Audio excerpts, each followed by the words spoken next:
Good morning friend. किताबों की दुनिया में दोबारा से आपका स्वागत है। माई सेल्फ फैमिली नूर इस्लाम। आज हम लोग सुनेंगे जीत आपकी, जिसे लिखा है शिवखेड़ा साहब ने। इसका चैप्टर नंबर 5, जिसका टाइटल है प्रेरणा। खुद को और दूसरों को हर रोज प्रेरित करना। इंतजार करने वालों को अच्छी चीजें मिलती तो है, पर केवल ऐसी चीजें ही मिलती है जिन्हें कोशिश करने वाले छोड़ देते हैं। इसे कहा है अब्राहम लिंकन साहब ने। मैं दो बातों में यकीन रखता हूँ। ए, ज्यादातर लोग अच्छे होते हैं पर वे और अच्छे बन सकते हैं। बी, ज्यादातर लोग यह जानते हैं कि उन्हें अपनी जिंदगी को बेहतर बनाने के लिए क्या करना चाहिए। सवाल ये उठता है कि फिर वे कोशिश क्यों नहीं करते। कमी है एक चिंगारी की, एक प्रेरणा की। अपनी मदद करने के तरीके बताने वाली कुछ किताबें यह सिखाने की कोशिश करती हैं कि हमको क्या करना चाहिए, लेकिन मेरा तरीका अलग है। मैं लोगों से पूछता हूँ, हम ये काम क्यों नहीं करते। अगर हम सड़क पर मिलने वाले लोगों से पूछे कि क्या करना चाहिए, तो वे हमको सारे सही जवाब देंगे। लेकिन अगर हम उनसे ये पूछे क्या वे उन बातों पर अमल भी करते हैं, तो जवाब होगा नहीं। इसकी वजह है प्रेरणा का अभाव। सबसे शक्तिशाली प्रेरणा हमारे अपने विश्वासों, बिलीफ सिस्टम में जन्म लेती है। किसी काम के लिए पहल करने के लिए जरूरी होता है कि हम जो काम करने जा रहे हैं उसमें यकीन रखें और अपने जीवन में उसकी जिम्मेदारी स्वीकार करें। जब हम अपने कार्य और व्यवहार की जिम्मेदारी स्वीकार करने लगते हैं, तो जिंदगी के बारे में हमारा नजरिया बेहतर हो जाता है। हम निजी जिंदगी में और अपने पेशे में ज्यादा नतीजे देने लगते हैं। घर और दफ्तर में हमारे रिश्ते बेहतर होने लगते हैं। जिंदगी सार्थक और ज्यादा भरपूर हो जाती है। शारीरिक जरूरतें, फिजिकल नीड्स पूरी हो जाने के बाद व्यक्ति को भावनात्मक जरूरतें, इमोशनल नीड्स ज्यादा शक्तिशाली प्रेरणा बन जाती है। हमारा हर व्यवहार लाभ और हानि के उसूल से बनता है। अगर लाभ से हानि ज्यादा है तो वह हमारे काम में रुकावट बन जाएगी, और अगर हानि से लाभ ज्यादा है तो वह प्रेरणा, मोटिवेशन बन जाएगा। आर्थिक पुरस्कार, छुट्टियों और तोहफों की शक्ल में मिलने वाले लाभ दिखाई देते हैं, लेकिन मान्यता, प्रशंसा, खुशहाली के एहसास, तरक्की, जिम्मेदारी, परिपूर्णता के एहसास, खुद की सार्थकता का एहसास, किसी काम को पूरा करने की अनुभूति और विश्वास के रूप में हासिल होने वाले लाभों को केवल महसूस किया जा सकता है, वे आंखों से दिखाई नहीं देते। प्रेरणा की परिभाषा। Let's define motivation. दूसरा सवाल ये पैदा होता है, प्रेरणा है क्या। प्रेरणा एक ऐसी प्रेरक शक्ति है जो हमारे काम या भावनाओं में जोश भरती है। प्रेरित करने का मतलब होता है जोश और जज्बा पैदा करना। प्रेरणा का अर्थ किसी के अंदर काम करने की लगन पैदा करना भी हो सकता है। प्रेरणा बहुत शक्तिशाली है। यह हमारे मन के संदेह को दूर करके हमको प्रेरित और गतिशील करती है। दूसरे शब्दों में, प्रेरणा किसी भी काम को करने की वजह मानी जा सकती है। ये एक ऐसी ताकत है जो हमारी जिंदगी बदल सकती है। हमें प्रेरित होने की आवश्यकता क्यों होती है? Why do we need to get motivated? प्रेरणा हमारे जीवन की प्रेरक शक्ति होती है। इसका जन्म सफल होने की इच्छा से होता है। सफलता के बिना जिंदगी में ना तो इज्जत मिलती है, ना ही घर या दफ्तर में आनंद और उत्तेजना का माहौल बन पाता है। जिंदगी उस टेढ़े मेढ़े पहिए की तरह हो जाती है जिस पर हचकोले खाते हुए सवारी करनी पड़ती है। प्रेरणा की सबसे बड़ी दुश्मन आत्मसंतुष्टि है। आत्मसंतुष्ट व्यक्ति कोशिश नहीं करता। आत्मसंतुष्ट लोग विकास भी नहीं भर कर पाते, क्योंकि उन्हें जिंदगी की जरूरतें का एहसास ही नहीं हो पाता। प्रेरणा कैसे काम करती है? Motivation, how does it work? प्रेरणा कैसे उत्पन्न होती है, इसे समझ लेने के बाद हम खुद को प्रेरित करके अपने मकसद को तो हासिल कर ही लेते हैं। इसके अलावा दूसरों को भी प्रेरित कर सकते हैं। हमारी आंतरिक प्रेरणा ही हमारी प्रेरक शक्ति और नजरिया होती है, और ये हमारे आसपास के माहौल पर भी असर डालती है। हम दूसरे लोगों से जैसा व्यवहार की उम्मीद करते हैं, उसे हासिल करने की कुंजी हमारा नजरिया ही है। कोई इंसान प्रेरित और लक्ष्य के प्रति समर्पित कैसे रह सकता है? इसके लिए खिलाड़ी लंबे समय के आत्म सुझाव के तरीके का इस्तेमाल करते आ रहे हैं। आत्म सुझाव के अंतर्गत कुछ आशावादी वाक्य वर्तमान काल, प्रेजेंट टेंस में बोले जाते हैं और उन्हें लगातार दोहराया जाता है। दूसरे शब्दों में कहे तो ये खुद से की गई आशावादी बातचीत है। उदाहरण के तौर पर मान लीजिए कि हमने हाल ही में कोई नया काम शुरू किया है। खुद को आत्म सुझाव देने के लिए हम इस वाक्य को दिन में कई बार दोहरा सकते हैं।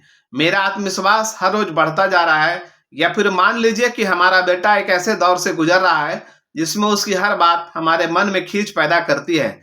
उस हालत में हम खुद को यह आत्म सुझाव सेल्फ सजेशन दे सकते हैं, मैं जॉन से बात करते समय शांत रहूंगा और संयम से काम लूंगा। प्रेरणा और अंतः प्रेरणा में क्या फर्क है? What is the difference between inspiration and motivation? मैं देश विदेश में सेमिनार करता रहता हूँ। लोग मुझसे अक्सर पूछते हैं क्या मैं दूसरों को प्रेरित कर सकता हूँ? मेरा जवाब होता है नहीं। लोग खुद को खुद ही प्रेरित करते हैं। मैं तो लोगों को प्रेरित होने के लिए अंतः प्रेरणा देता हूँ। उसके बाद लोग अपने लिए प्रेरणादायक माहौल खुद तैयार कर लेते हैं। अंततः प्रेरणा विचार के रूप में व्यक्त होती है, जबकि प्रेरणा कार्य के स्तर पर व्यक्त होती है। जब आदमी की सोच बदलती है तो उसका इजहार उसके व्यवहार में होता है। लोगों को आत्म प्रेरित करने वाली अंततः प्रेरणा देने के लिए आवश्यक है कि उनकी जरूरतों को समझा जाए। सबसे बड़ी प्रेरणा क्या है? पैसा, मान्यता, जीवन स्तर में सुधार, हम जिन्हें प्यार करते हैं उनसे मिली स्वीकृति, ये सारी चीजें प्रेरक शक्ति बन सकती हैं। लोग पैसा पाने के लिए बहुत कुछ करते हैं। एक अच्छे नेता के लिए वे उससे भी अधिक कुर्बानी दे देते हैं, लेकिन सबसे अधिक त्याग लोग अपने विश्वास के लिए करते हैं। अपने विश्वास के लिए लोग जान तक दे देते हैं। पूरी दुनिया में ऐसी घटनाएं रोज होती हैं जब खुद को अपने जीवन और व्यवहार के लिए जिम्मेदारी मानने लगते हैं तो जिंदगी के बारे में हमारे नजरिए में बेहतरी लाने वाला बदलाव आता है। प्रेरणा आग की तरह होती है, यदि हम उसमें ईंधन डालना बंद कर दें तो वो बुझ जाएगी। अपने आंतरिक मूल्यों में विश्वास ही हमारा ईंधन है। जब हमारी प्रेरणा को आंतरिक मूल्यों में विश्वास का ईंधन मिलता है तो वो लंबे समय तक कायम रहती है। आंतरिक और बाहरी प्रेरणा, इंटरनल और एक्सटर्नल मोटिवेशन। प्रेरणा दो तरह की होती है, आंतरिक और बाहरी। बाहरी प्रेरणा, एक्सटर्नल मोटिवेशन। बाहरी प्रेरणा बाहर से हासिल होती है। बाहरी प्रेरणा के उदाहरण है पैसा, सामाजिक मान्यता, प्रसिद्धि और भय। उदाहरण के तौर पर माँ बाप से मार खाने का डर या नौकरी से निकाले जाने का डर। भय से उत्पन्न प्रेरणा, फियर मोटिवेशन। एक कंपनी पेंशन योजना शुरू करना चाहती थी। योजना को लागू करने के लिए जरूरी था कि उसे सारे कर्मचारी मंजूरी दें। जॉन के अलावा हर कर्मचारी के इस योजना को जॉन के अलावा हर कर्मचारी ने उस योजना को मंजूरी देने के लिए दस्तखत कर दिए। योजना अच्छी थी और सभी कर्मचारियों के लिए काफी फायदेमंद थी, लेकिन जॉन के दस्तखत ना करने से रुकावट पैदा हो गई थी। जॉन के सुपरवाइजर और साथी कर्मचारियों ने उसे दस्तखत करने के लिए मनाने की काफी कोशिश की, पर असफल हुए। आखिरकार कंपनी के मालिक ने जॉन को अपने दफ्तर में बुलाकर कहा, जॉन, यहाँ पेन रखी है और साथ में पेंशन योजना के वे कागजात रखे हुए हैं जिनमें शामिल होने के लिए तुम्हें दस्तखत करने हैं। अगर तुम इस योजना में शामिल नहीं होना चाहते तो तुम्हें इसी वक्त नौकरी से निकाल दिया जाएगा। जॉन ने दस्तखत कर दिए। तब कंपनी के मालिक ने पूछा, उसने दस्तखत पहले क्यों नहीं किए? जॉन ने जवाब दिया, हमको इस पहले किसी ने इस योजना को इतनी अच्छी तरह नहीं समझाया था जिस तरह आपने समझाया है। अक्सर देखा गया है शिकार शिकारी को चकमा दे देते हैं। वजह यह होती है कि शिकार अपना भोजन जुटाने के लिए दौड़ रहा होता है, जबकि शिकार अपनी जान बचाने के लिए भाग रहा होता है। भय के कारण उत्पन्न होने वाली प्रेरणा के ये फायदे हैं। इसकी वजह से काम जल्दी पूरा हो जाता है। काम समय पर पूरा हो जाने से नुकसान नहीं होता। थोड़े समय के लिए इंसान की काम करने की शक्ति बढ़ जाती है। हम इतिहास में पढ़ते हैं कि पिरामिडों को गुलामों ने बनाया था। उनकी लगातार निगरानी की जाती थी और काम न करने पर सजा दी जाती थी। लेकिन डर से जन्म लेने वाली प्रेरणा के नुकसानदेह पहलू भी हैं। मसलन ये बाहर से दी जाने वाली प्रेरणा है। इसका मतलब यह है प्रेरणा तभी तक कायम रहती है जब तक प्रेरणा देने वाला मौजूद रहता है। प्रेरणा देने वाले के हटते ही प्रेरणा भी समाप्त हो जाती है। यह तनाव पैदा करती है। सीमित काम करते हैं जिससे जान बची रहे। आखिरकार काम करने की शक्ति घट जाती है। यह रचनात्मकता को खत्म कर देती है। लोग डंडे के डर से काम करने के आदी हो जाते हैं और उनसे काम करवाते रहने के लिए बड़े फिर और बड़े डंडे की जरूरत होती है। जो लोग केवल उतना काम करते हैं जिससे कि उनकी नौकरी बची रहे, वे किसी संस्था के लिए कभी कीमती साबित नहीं हो सकते। एक ग्राहक ने किसी कर्मचारी से पूछा, तुम यहाँ कब से काम कर रहे हो? कर्मचारी ने जवाब दिया, जब से उन्होंने मुझे नौकरी से निकालने की धमकी दी। प्रोत्साहन प्रेरणा, इंसेंटिव मोटिवेशन। बाहरी प्रेरणा कई तरह के प्रोत्साहनों, बोनस, कमीशन, मान्यता आदि के रूप में दी जा सकती है। प्रोत्साहन प्रेरणा का सबसे बड़ा लाभ यह है कि जब तक असरदार प्रोत्साहन मिलता रहता है तब तक ये काफी कारगर साबित होती है। जरा उस गधे के बारे में सोचिए जिसके आगे एक गाजर लटक रही हो और पीछे एक गाड़ी जुती हुई हो। एक मामले में प्रोत्साहन प्रेरणा कारगर तभी साबित होगी जब गधा काफी भूखा हो, गाजर मीठी हो और गाड़ी पर लदा बोझ हल्का हो। समय समय पर हमको गधे को थोड़ी सी गाजर खाने के लिए देनी होगी, वरना उसका उत्साह खत्म हो जाएगा। थोड़ी गाजर खा लेने के बाद जब गधे का पेट भर जाएगा तो हमको उसके फिर भूखे होने का इंतजार करना पड़ेगा ताकि वो गाजर खाने के लिए गाड़ी खींचे। हमारी व्यापारिक माहौल, बिजनेस एनवायरनमेंट में भी यही सिलसिला देखने को मिलता है। सेल्समैन अपना कोटा पूरा होते ही काम करना बंद कर देते हैं क्योंकि उनकी प्रेरणा कोटा पूरा होने तक ही सीमित होती है। ऐसी प्रेरणा बाहरी है, अंदरूनी नहीं। आंतरिक प्रेरणा। एक लड़का फुटबॉल खेलने के लिए प्रैक्टिस करने लगातार जाता था, लेकिन वह कभी टीम में शामिल नहीं हो सका। जब वो प्रैक्टिस करता था तो उसके पिता मैदान के किनारे बैठकर उसका इंतजार करते रहते थे। मैच शुरू हुए तो लड़का 4 दिन तक प्रैक्टिस करने नहीं आया। वो क्वार्टर फाइनल और सेमीफाइनल मैचों के दौरान भी नहीं दिखा, लेकिन वो लड़का फाइनल मैच के दिन आया और उसने कोच के पास जाकर कहा, आपने मुझे हमेशा रिजर्व खिलाड़ी में रखा और कभी टीम में खेलने नहीं दिया, लेकिन कृपा करके आज मुझे खेलने दें। कोच ने कहा, बेटा मुझे दुख है, मैं तुम्हें यह मौका नहीं दे सकता। टीम में तुमसे अच्छे खिलाड़ी मौजूद हैं। इसके अलावा ये फाइनल मैच है, स्कूल की इज्जत दांव पर लगी है। मैं तुम्हें मौका देकर खतरा मोल नहीं ले सकता। लड़के ने मिन्नत करते हुए कहा, सर मैं आपसे वादा करता हूं कि मैं आपके विश्वास को नहीं तोड़ूंगा। मेरी आपसे विनती है कि मुझे खेलने दें। कोच ने इससे पहले लड़के को कभी इस तरह विनती करते हुए नहीं देखा था। उसने कहा, ठीक है बेटे जाओ खेलो, लेकिन याद रखना कि मैंने ये निर्णय अपने ही बेहतर फैसले के खिलाफ लिया है और स्कूल की इज्जत दांव पर लगी है। मुझे शर्मिंदा ना होना पड़े। खेल शुरू हुआ। लड़का तूफान की तरह खेला। उसे जब भी गेंद मिली उसने गोल मार दिया। कहना ना होगा वो उस मैच का हीरो बन गया। उसकी टीम को शानदार जीत मिली। खेल खत्म होने के बाद कोच ने उस लड़के के पास जाकर कहा, बेटा मैं इतना गलत कैसे हो सकता हूं? मैंने तुम्हें पहले कभी इस तरह खेलते हुए नहीं देखा। ये चमत्कार कैसे हुआ? तुम इतना अच्छा कैसे खेल गए? लड़के ने जवाब दिया, कोच आज मेरे पिताजी मुझे खेलते हुए देख रहे थे। कोच ने मुड़कर उस जगह को देखा जहां उसके पिताजी बैठा करते थे, लेकिन वहां पर कोई नहीं बैठा था। उसने पूछा, बेटा तुम जब भी प्रैक्टिस करने आते थे तो तुम्हारे पिताजी वहां बैठा करते थे, लेकिन आज मैं वहां पर किसी को नहीं देख रहा हूं। लड़के ने उत्तर दिया, कोच मैंने आपको ये कभी नहीं बताया कि मेरे पिताजी अंधे हैं। 4 दिन पहले उनकी मृत्यु हो गई। आज पहली बार वो मुझे ऊपर से देख रहे हैं। आत्मसम्मान, उपलब्धियों के एहसास, जिम्मेदारी और विश्वास जैसे आंतरिक प्रेरणा व्यक्ति के अंदर से आती है। आंतरिक प्रेरणा व्यक्ति को अनुरूप होने वाली आंतरिक संतुष्टि है। इसका संबंध जीत या सफलता से नहीं होता, बल्कि यह तो किसी काम को पूरा करने से महसूस होने वाले पूर्णता से जन्म लेती है। इसका रिश्ता केवल मंजिल पाने से नहीं, बल्कि किसी काम को अंजाम तक पहुंचा देने के एहसास से होता है। किसी निरर्थक लक्ष्य को हासिल करने से आत्मसंतुष्टि नहीं मिलती। आंतरिक प्रेरणा टिकाऊ होती है क्योंकि ये इंसान के अंदर ही जन्म लेती है और आत्म प्रेरणा का रूप लेती है। सफलता पाने के लिए अपने प्रेरणा को पहचानने और लगातार शक्तिशाली बनाने की जरूरत होती है। अपने लक्ष्य को लिखिए और उसे अपने सामने रखकर सुबह शाम पढ़ा कीजिए। 2 सबसे अधिक महत्वपूर्ण आंतरिक प्रेरणाएं हैं, मान्यता और जिम्मेदारी। मान्यता पाने का मतलब लोग हमारी प्रशंसा करें, हमको मान सम्मान दें और हमसे जुड़ाव महसूस करें। जिम्मेदारी से आदमी में जुड़ाव और स्वामित्व का भावना जन्म लेती है। ये एक बड़ी तस्वीर का हिस्सा बन जाता है। जिम्मेदारी का भाव आदमी के उत्साह को घटाता है।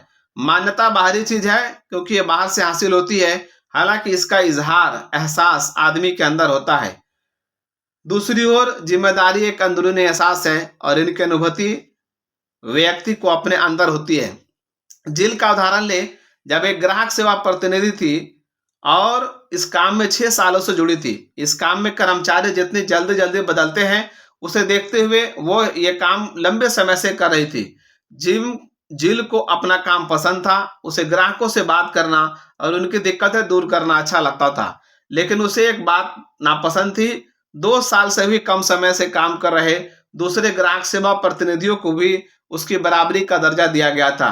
वो इस बात से हताश हो जाया करती थी कि कई ग्राहक सेवा प्रतिनिधि उसकी सलाह सुनना ही नहीं चाहते थे। उनके सामने जब कोई दिक्कत आती थी तो वे सीधे मैनेजर के पास चले जाते थे, जबकि मैनेजर के पास जिल जितना काम का तजर्बा नहीं था। मैनेजर ने गौर करना शुरू किया कि जिल का काम हालांकि खराब नहीं था, पर वो पहले जितना अच्छा नहीं रह गया था। वो अपने काम से खुश नहीं लग रही थी।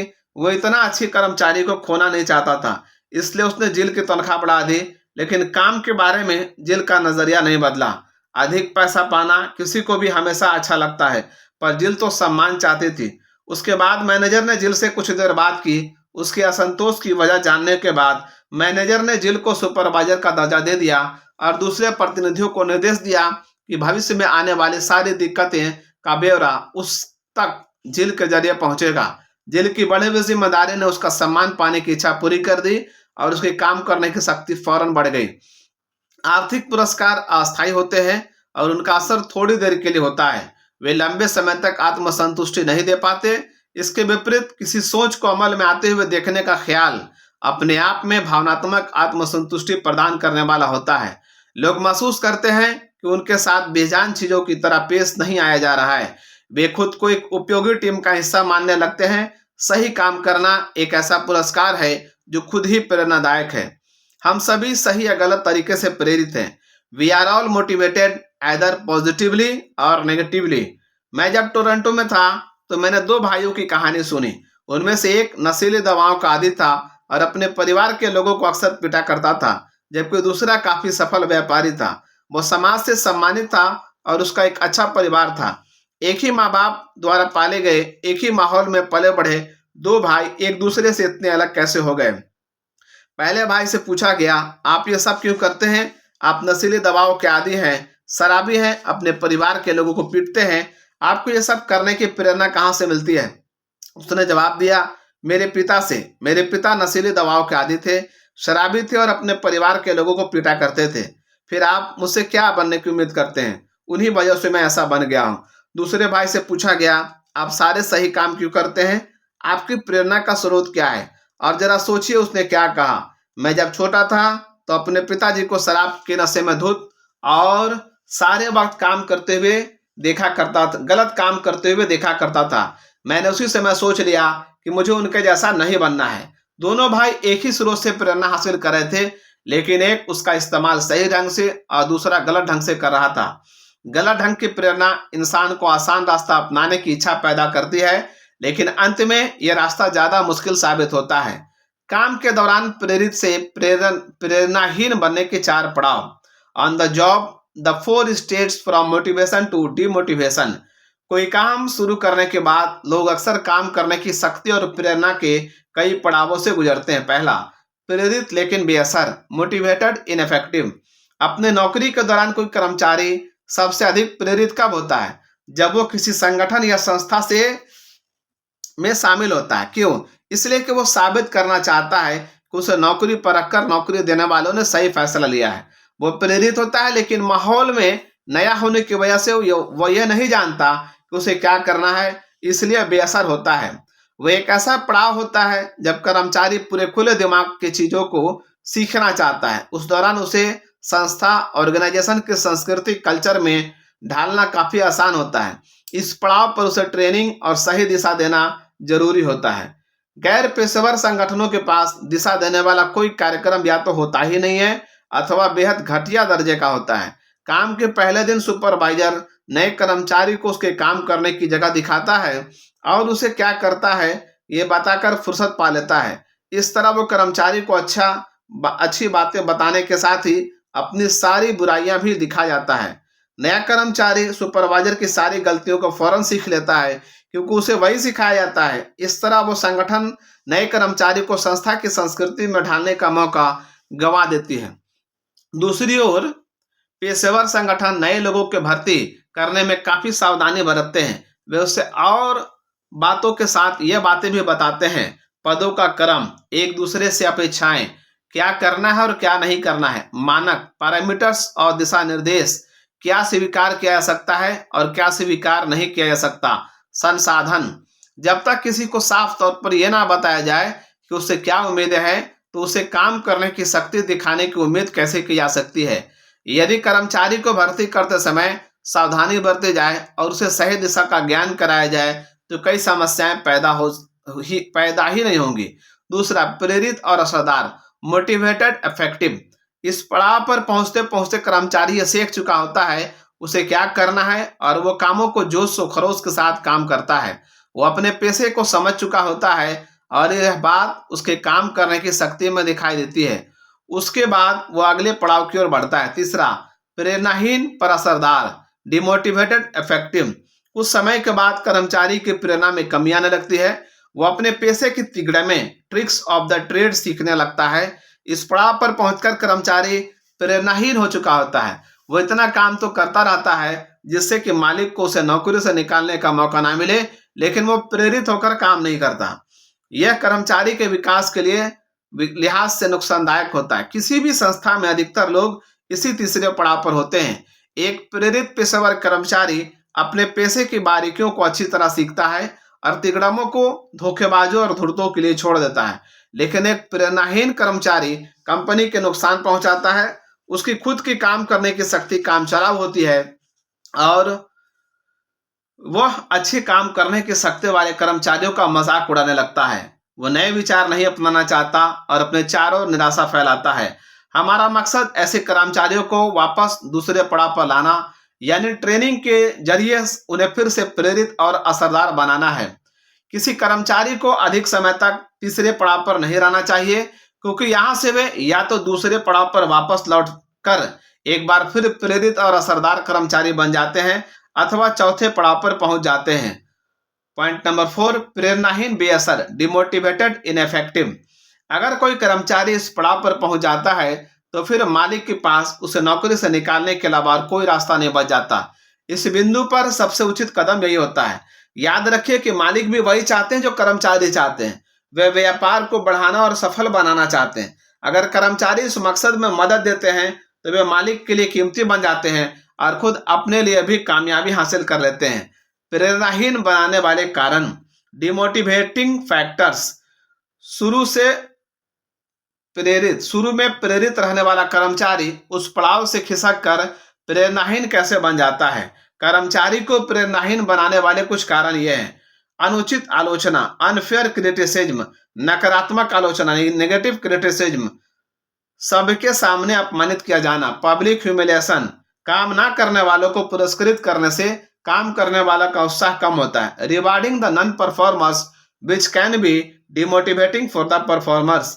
असफलता या असफलता का डर, फेल्यूर और फियर ऑफ फेल्यूर। सफलता से कई लोग आत्मसंतुष्ट हो जाते हैं। Success which leads to complacence, दिशाहीनता, लैक ऑफ डायरेक्शन, कोई निश्चित लक्ष्य न होना, लैक ऑफ मेजरेबल ऑब्जेक्टिव, आत्मसम्मान की कमी, लो सेल्फ स्टीम, प्राथमिकताएं तय न करना, लैक ऑफ प्रायोरिटीज, नकारात्मक आत्मवार्ता, नेगेटिव सेल्फ टॉक, दफ्तर की राजनीतिक, ऑफिस पॉलिटिक्स, अनुचित व्यवहार, अनफेयर ट्रीटमेंट, पाखंड, हाइपोक्रेसी, घटिया मानदंड, पुअर स्टैंडर्ड्स, तेजी से किए जाने वाले बदलाव, फ्रीक्वेंट चेंज, अधिकार दिए बिना सौंपी गई जिम्मेदारी, रिस्पॉन्सिबिलिटी विदाउट अथॉरिटी।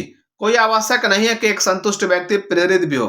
कुछ लोग थोड़े में ही संतुष्ट हो जाते हैं। ऐसे मामलों में संतुष्टि निष्क्रियता भरी आत्मसंतुष्टि को जन्म देती है, जबकि प्रेरणा का जन्म उत्तेजना से होता है और उत्तेजना तभी पैदा होती है जब किसी काम के प्रति पूरा समर्पण हो। प्रेरित करने के नए तरीके तब तक कारगर नहीं हो सकते जब तक प्रेरणाहीन बनाने वाली वजहों को दूर न कर दिया जाए। कई बार प्रेरणाहीन बनाने वाले कारणों को दूर कर देने भर से लोग प्रेरित हो जाते हैं। प्रेरक, मोटिवेटर्स। हम जिस मकसद को हासिल करना चाहते हैं वह आत्म प्रेरणा, सेल्फ मोटिवेशन, यानी एक ऐसी स्थिति जिसमें लोग कोई काम किसी दूसरे की पैदा की हुई वजह से नहीं बल्कि अपनी खुद की वजह से करें। ऐसी प्रेरणा ही टिकाऊ होती है। याद रखिए, सबसे बड़ी प्रेरक शक्ति हमारा विश्वास है। हमें खुद से यह विश्वास पैदा करना होगा कि अपने काम और व्यवहार के लिए हम खुद जिम्मेदार हैं। लोग जब जिम्मेदारी कबूल करने लगते हैं तब गुणवत्ता, क्वालिटी, उत्पादकता, प्रोडक्टिविटी, रिश्तों, टीम भावना के साथ काम, यानी हर चीज में सुधार आ जाता है। दूसरों को प्रेरित करने के कुछ तरीके ये हैं। मान्यता दें, गिव रिकॉग्निशन, इज्जत दें, गिव रिस्पेक्ट, काम को दिलचस्प बनाएं, मेक वर्क इंटरेस्टिंग, अच्छे श्रोता बने, बी ए गुड लिसनर, लक्ष्य तय करने के लिए प्रोत्साहित करें, इनकरेज गोल सेटिंग, विकास के अवसर मुहैया कराएं, provide opportunities for growth, training दें, प्रोवाइड ट्रेनिंग, चुनौती पेश करें, थ्रो ए चैलेंज, मदद करें पर दूसरों के लिए उन कामों में ना करें जिन्हें वे अपने लिए खुद कर सकते हैं। Help but do not do for others what they should do for themselves. निष्कर्ष कंक्लूजन, लोग कोई काम हमारी पैदा की हुई वजह से नहीं बल्कि खुद की वजह से करते हैं। रैल्फ वाल्डो इमर्सन के साथ घटी घटना से यह बात काफी अच्छी तरह जाहिर होती है।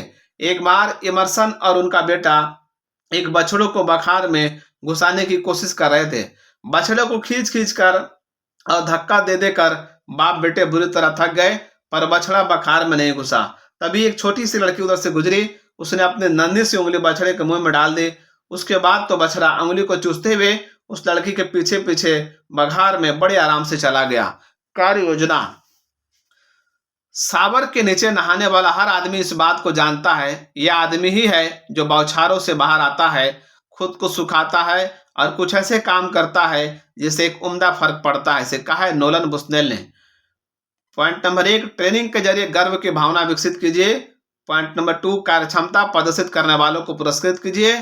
3, अच्छी तरह व्याख्यात और स्पष्ट लक्ष्य तय कीजिए। 4, ऊंची उम्मीदें रखिए। 5, साफ और निश्चित पैमाने तय कीजिए। 6, दूसरों को जरूरतों को समझिए। 7, दूसरों को भी अपने व्यापक योजना का हिस्सा बनाइए। 8, खुद को एक सकारात्मक उदाहरण के रूप में पेश कीजिए। 9, दूसरों में आत्मसम्मान विकसित कीजिए। यहां पर यह चैप्टर नंबर 5 समाप्त हुआ। अब शुरू होता है चैप्टर नंबर 6, जिसका टाइटल है आत्मसम्मान, सकारात्मक नजरिया विकसित करना।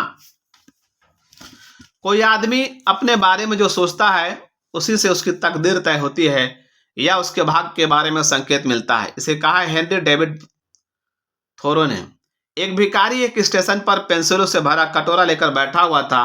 एक युवा अधिकारी उधर से गुजरा और उसने कटोरे में $1 डाल दिया, लेकिन उसने कोई पेंसिल नहीं ली। उसके बाद वो ट्रेन में बैठ गया।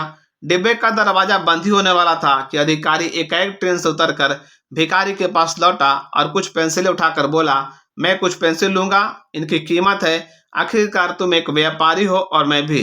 उसके बाद वो तेजी से ट्रेन में चढ़ गया। 6 महीने बाद वो अधिकारी एक पार्टी में गया। वो भिखारी भी वहां पर सूट और टाई पहने हुए मौजूद था। भिखारी ने उस अधिकारी को पहचान लिया।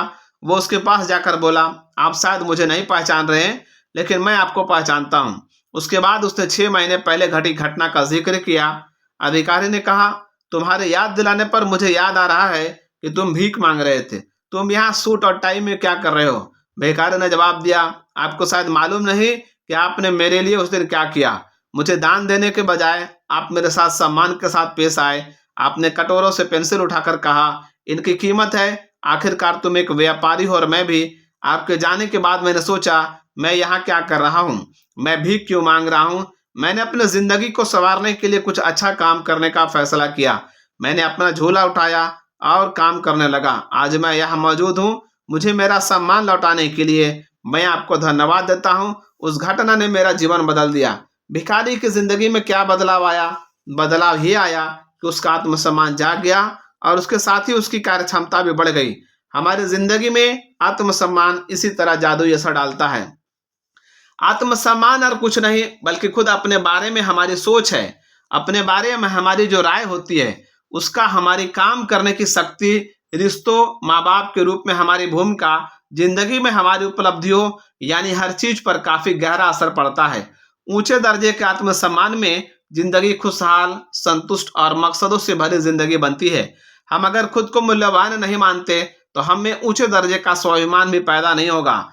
आत्मसम्मान की वजह से हम आत्म प्रेरित, इंटरनली ड्रिवन होते हैं। इतिहास में जितने भी महान नेताओं और शिक्षकों का जिक्र है, उन सब का मानना था कि सफल होने के लिए इंसान का आत्म प्रेरित होना जरूरी है।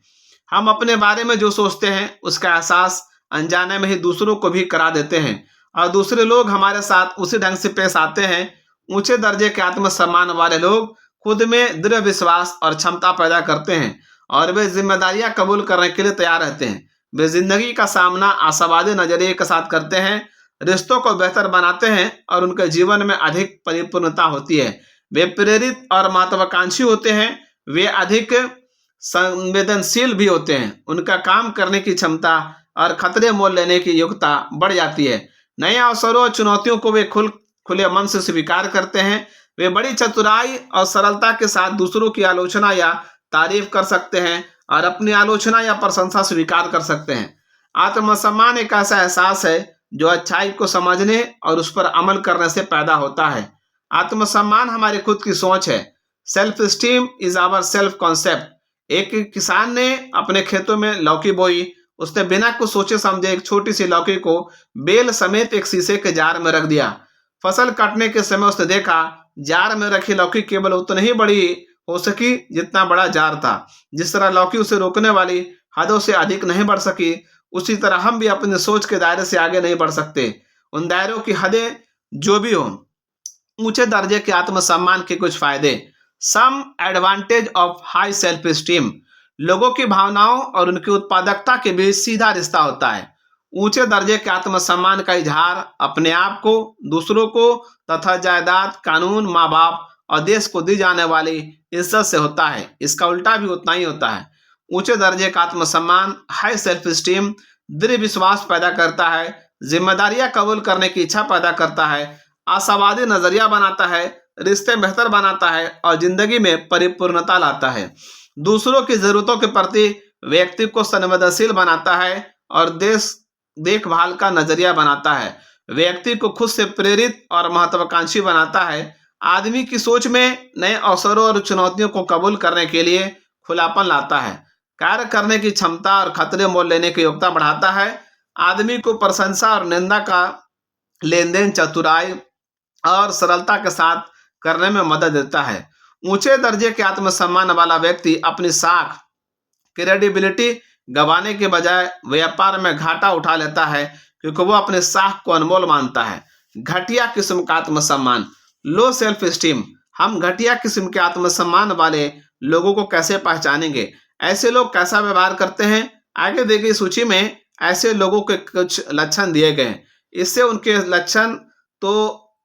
उनके सारे लक्षण तो शामिल नहीं है, पर ये उनके बारे में संकेत जरूर है। वे आमतौर पर गल्पबाज होते हैं। दूसरों की आलोचना करना उनका स्वभाव होता है। वे आलोचना इस तरह करते हैं मानो इस बात की प्रतियोगिता चल रही हो कि कौन अधिक आलोचना कर सकता है। वे अहंकारी, ईगोटिस्ट और घमंडी होते हैं। ऐसे लोग सब कुछ जानने का दिखावा करते हैं। घटिया किस्म का आत्मसम्मान वाले लोगों के साथ या उनके लिए काम करना बेहद मुश्किल होता है। वे खुद को ऊंचा साबित करने के लिए दूसरों को नीचा साबित करते हैं। वे आत्म केंद्रित, सेल्फ सेंट्रेड और बंद दिमाग के होते हैं। वे लगातार बहाने बनाते हैं और अपनी नाकामयाबी को स्वाभाविक साबित करने की कोशिश करते हैं। वे कभी जिम्मेदारियां कबूल नहीं करते और हमेशा दूसरों पर इल्जाम लगाते हैं। वे भाग्यवादी नजरिए वाले होते हैं। वे कभी पहल नहीं करते और घटनाओं के खुद घटित होने का इंतजार करते हैं। वे स्वभाव से ही ईर्ष्यालु होते हैं। वे सकारात्मक आलोचना को भी स्वीकार नहीं करते और अपना बचाव करने लगते हैं। अकेले होने पर वे खुद को असहज और तकलीफ में महसूस करते हैं। घटिया किस्म का आत्मसम्मान वाले लोग अदब और सलीके की हदों को पार कर जाते हैं। उन्हें अपनी सीमा का एहसास नहीं होता है। वे ये नहीं समझ पाते कि किस मुकाम पर तहजीब की हदें खत्म हो जाती हैं और बेहूदगी शुरू हो जाती है। सामाजिक जमावड़ों में मजाक आमतौर पर सुने सुनाए जाते हैं, पर शराब के हरजाम के साथ ये मजाक गंदे से गंदे होते जाते हैं। उनके सच्चे दोस्त नहीं होते क्योंकि वे खुद सच्चे नहीं होते। वे ऐसे वादे करते हैं जिनके बारे में उन्हें मालूम होता है वे पूरे नहीं कर पाएंगे। घटिया किस्म का आत्मसम्मान वाला व्यक्ति चांद को बेचने का वादा भी कर सकता है। वादे पूरे ना करने से आदमी की साख गिरती है। उसका व्यवहार नासमझी और गलतियों से भरा होता है। वे पेंडुलम की तरह एक छोर से दूसरे छोर तक झूलते रहते हैं। आज वे हमारे साथ बड़ी शराफत से पेश आएंगे, लेकिन कल वे हमारे गला काट सकते हैं। उनमें संतुलन की कमी होती है। वे लोगों को खुद से दूर कर देते हैं और अकेले रहना पसंद करते हैं। वे तुनक मिजाजी, टची होते हैं। उनका आत्मसम्मान छूते ही गहरा जाने वाले किस्म का फ्रैगल ईगो होता है। कोई भी बात कहने पर वे उसे निजी तौर पर ले लेते हैं और अपने मन पर चोट महसूस करते हैं। इससे उनमें मायूसी पैदा होती है। संवेदनशीलता और तुनक मिजाजी में क्या फर्क है? What is the difference between being touchy and being sensitive? तुनक मिजाजी एक कांटीला नजरिया है। ऐसे आदमी के करीब जाने का मतलब चोट खाना होता है। दूसरी ओर संवेदनशीलता एक सकारात्मक नजरिया है। ये दूसरों पर ध्यान देने के लिए प्रेरित करता है। कई बार ये दोनों शब्द एक दूसरे के बदल के तौर पर इस्तेमाल किए जाते हैं। लोग कहते हैं कि उस आदमी से बात करते वक्त होशियार रहो, वह बेहद संवेदनशील है। दरअसल वे कहना चाहते हैं कि वह आदमी तुनक मिजाज है, इसलिए होशियार रहो। उन्हें खुद से और दूसरों से नकारात्मक उम्मीदें होती हैं और वे निराशा भी कमी होते हैं। उनमें आत्मविश्वास की कमी होती है। वे हमेशा दूसरों से मान्यता और स्वीकृति पाने की कोशिश करते हैं। स्वीकृति की चाह और किसी की राय जानने में फर्क है।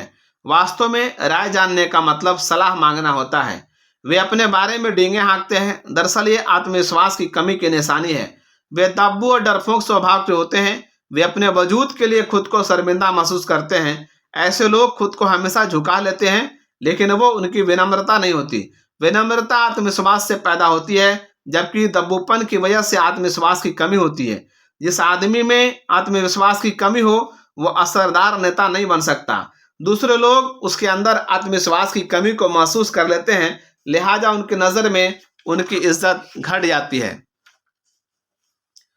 उनमें दृढ़ता नहीं होता। घटिया किस्म के आत्मसम्मान वाले लोग अपने विश्वासों पर टिकना नहीं चाहते। दूसरी ओर अनुचित ढंग से आक्रामक होना भी कमजोर आत्मसम्मान की निशानी है। जिन हालात में दया दिखानी चाहिए उनमें आक्रामकता दिखाना दृढ़ता नहीं है।